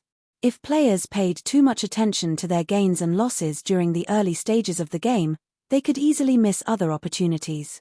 Take the promotion to become a Tier 1 class for example. Level 20 dungeons specifically catered to Tier 1 classes. The only reason Fire Dance and the others had managed to clear level 20 dungeons was mainly due to the excellent equipment they possessed. Otherwise, it would have been extremely difficult to achieve such a feat. Not to mention, there were still the 50-man and 100-man level 20 large-scale team dungeons. Hence, the earlier they completed their Tier 1 promotion, the better their chances were of obtaining the first clear of the 100-man team dungeon. The only benefit of obtaining the first clear of the level 10 3 great dungeons was fame among players. By obtaining the first clear of a level 20, 100-man team dungeon, however, not only could they increase their fame, but they could also encounter a great opportunity. "Let's head to the second floor," Shifeng said in the team chat. Normally, nobody visited the second floor of the Adventurers Association. This place did not receive individual guild players. Instead, this place was exclusive to guild teams. Sister Aqua, why do you think the guild leader has led us here? Snow Goose asked curiously. I don't know. Aqua Rose shook her head. She, too, could not see through their guild leader, Chiffon. However, it was precisely because of this that she had chosen to join Zero Wing. She then continued, however, this is where guilds come to take on large-scale quests. I wonder what kind of great quest the guild leader plans to accept. At this time, Chiffon sat in front of the VIP counter. With a smile, the beautiful receptionist behind the counter asked, Lord Viscount, how may I be of service today? I wish to take on a guild crusade quest, Chiffon requested. Okay. However, as the Zero Wing Guild is only a 3-star guild, there are only 4 locations available for a crusade. May I know which location Lord Viscount desires? The receptionist listed the 4 locations. They were rather remote towns, barren wastelands. However, dark forces occupied each location. Without 2,000 to 3,000 level 30 tier 1 players, one should not even consider capturing it. Of course, this was only in the case for attacking normally. If it were a crusade, however, the difficulty of capturing the town would significantly decrease. Even so, it was still extremely difficult. If one attempted to capture these towns with only 100 players around level 20, it would be suicide. Creek Town, then. Chiffon was very familiar with the crusade quests available in White River City. He chose Creek Town, which was occupied by the Bloodhound Association, without hesitation. Among the many dark forces in the White River City region, the Bloodhound Association was one of the weakest and smallest powers. It ranked at the very bottom. Taking on any of the other 3 locations, each of which was controlled by lower middle-class dark forces, would be nothing more than suicide for Chiffon and his team. They would have no chances of successfully capturing the town at all. Okay. A 1-star crusade quest will require a deposit of 30 gold coins. If the quest is not completed within 5 days, then the deposit will not be refunded. Snow Goose, who currently stood behind Chiffon, widened her delicate mouth in shock when she heard the requirement of a 30 gold deposit. Just what kind of quest was this? To think that they actually needed to pay a deposit before accepting the quest. Moreover, the deposit was even 30 gold coins. Big Sis Aqua, what kind of quest is that? It actually needs 30 gold coins. Even if I sold myself, I still wouldn't earn so much money, Snow Goose said, stunned. Snow Goose's words left everyone speechless. Chiffon, on the other hand, merely revealed a calm smile as he paid the 30 gold coins deposit gladly. He then said in the team chat, this is a guild crusade quest. Unless one becomes a true noble of White River City, they can't even accept such a quest. Moreover, 30 gold coins is actually very cheap. Cheap. Everyone was truly speechless this time. At this stage of the game, 30 gold coins was practically the maximum a third-rate guild would possess. If they could not complete this crusade quest, those 30 gold coins would be gone forever. Chapter 319, Windbreaker. Chapter 319, Windbreaker. After Chiffon accepted the 1-star Guild Crusade quest, he led everyone to the Twilight Temple. The Twilight Temple was a main hub for healer classes. Here clerics, oracles, and druids could take on quests that rewarded high-level skills related to their classes. Guild leader, what are we doing here? Aqua Rose asked, confused. We're looking for assistance. Chiffon smiled faintly, not bothering to explain further. After entering the main hall of the Twilight Temple, they saw level 180 elite guards crowding the temple. This hall also contained the statue of the Twilight Goddess, below which stood a level 200 priest dressed in red. An oracle advanced to priest after reaching tier 2. To Chiffon and the others, a level 200 priest was an existence that they could only revere. At this moment, however, this priest dressed in red took the initiative to walk up to Chiffon and welcome him. Greetings, Lord Viscount, the priest said, fawning. Greetings, esteemed Lord Priest. I wish to purchase some water of life. Do you have some here? Chiffon asked softly. The water of life was the spring water taken from the fountain of eternal life. It was sacred medicine in God's domain that could heal any wound in an instant. It could even regenerate a person's lost limbs, so the water of life was extremely valuable. To NPCs, the water of life held great importance. The Twilight Temple worshipped the Twilight Goddess. Meanwhile, the Fountain of Eternal Life was a godly relic that the Twilight Goddess had bestowed upon the Twilight Temple. Hence, throughout God's domain, only the Twilight Temple could possibly obtain the water of life. Lord Viscount, water of life is precious. This is a gift of the Twilight Goddess to we humans, and every drop is a treasure. It is not something a priest like myself can give to others casually, so I beg for Lord Viscount's forgiveness, the priest said, appearing slightly angry. However, a Viscount was a person of relatively high status in White River City. Even if Shifeng's request angered the priest still had to endure and hold it in. If any other player stood in Shifeng's place right now, the priest might have thrown them out of the temple already. Naturally, Shifeng knew this. Although he had guessed that his identity as a Viscount would not get him the water of life, the priest's unwavering refusal still shocked him slightly.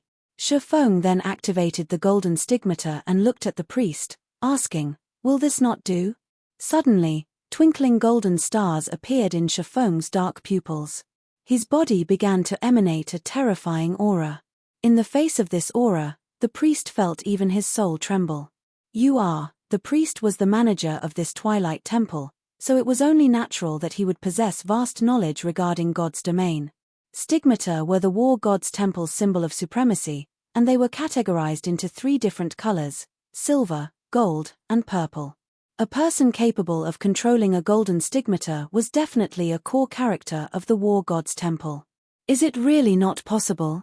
Shifeng asked again.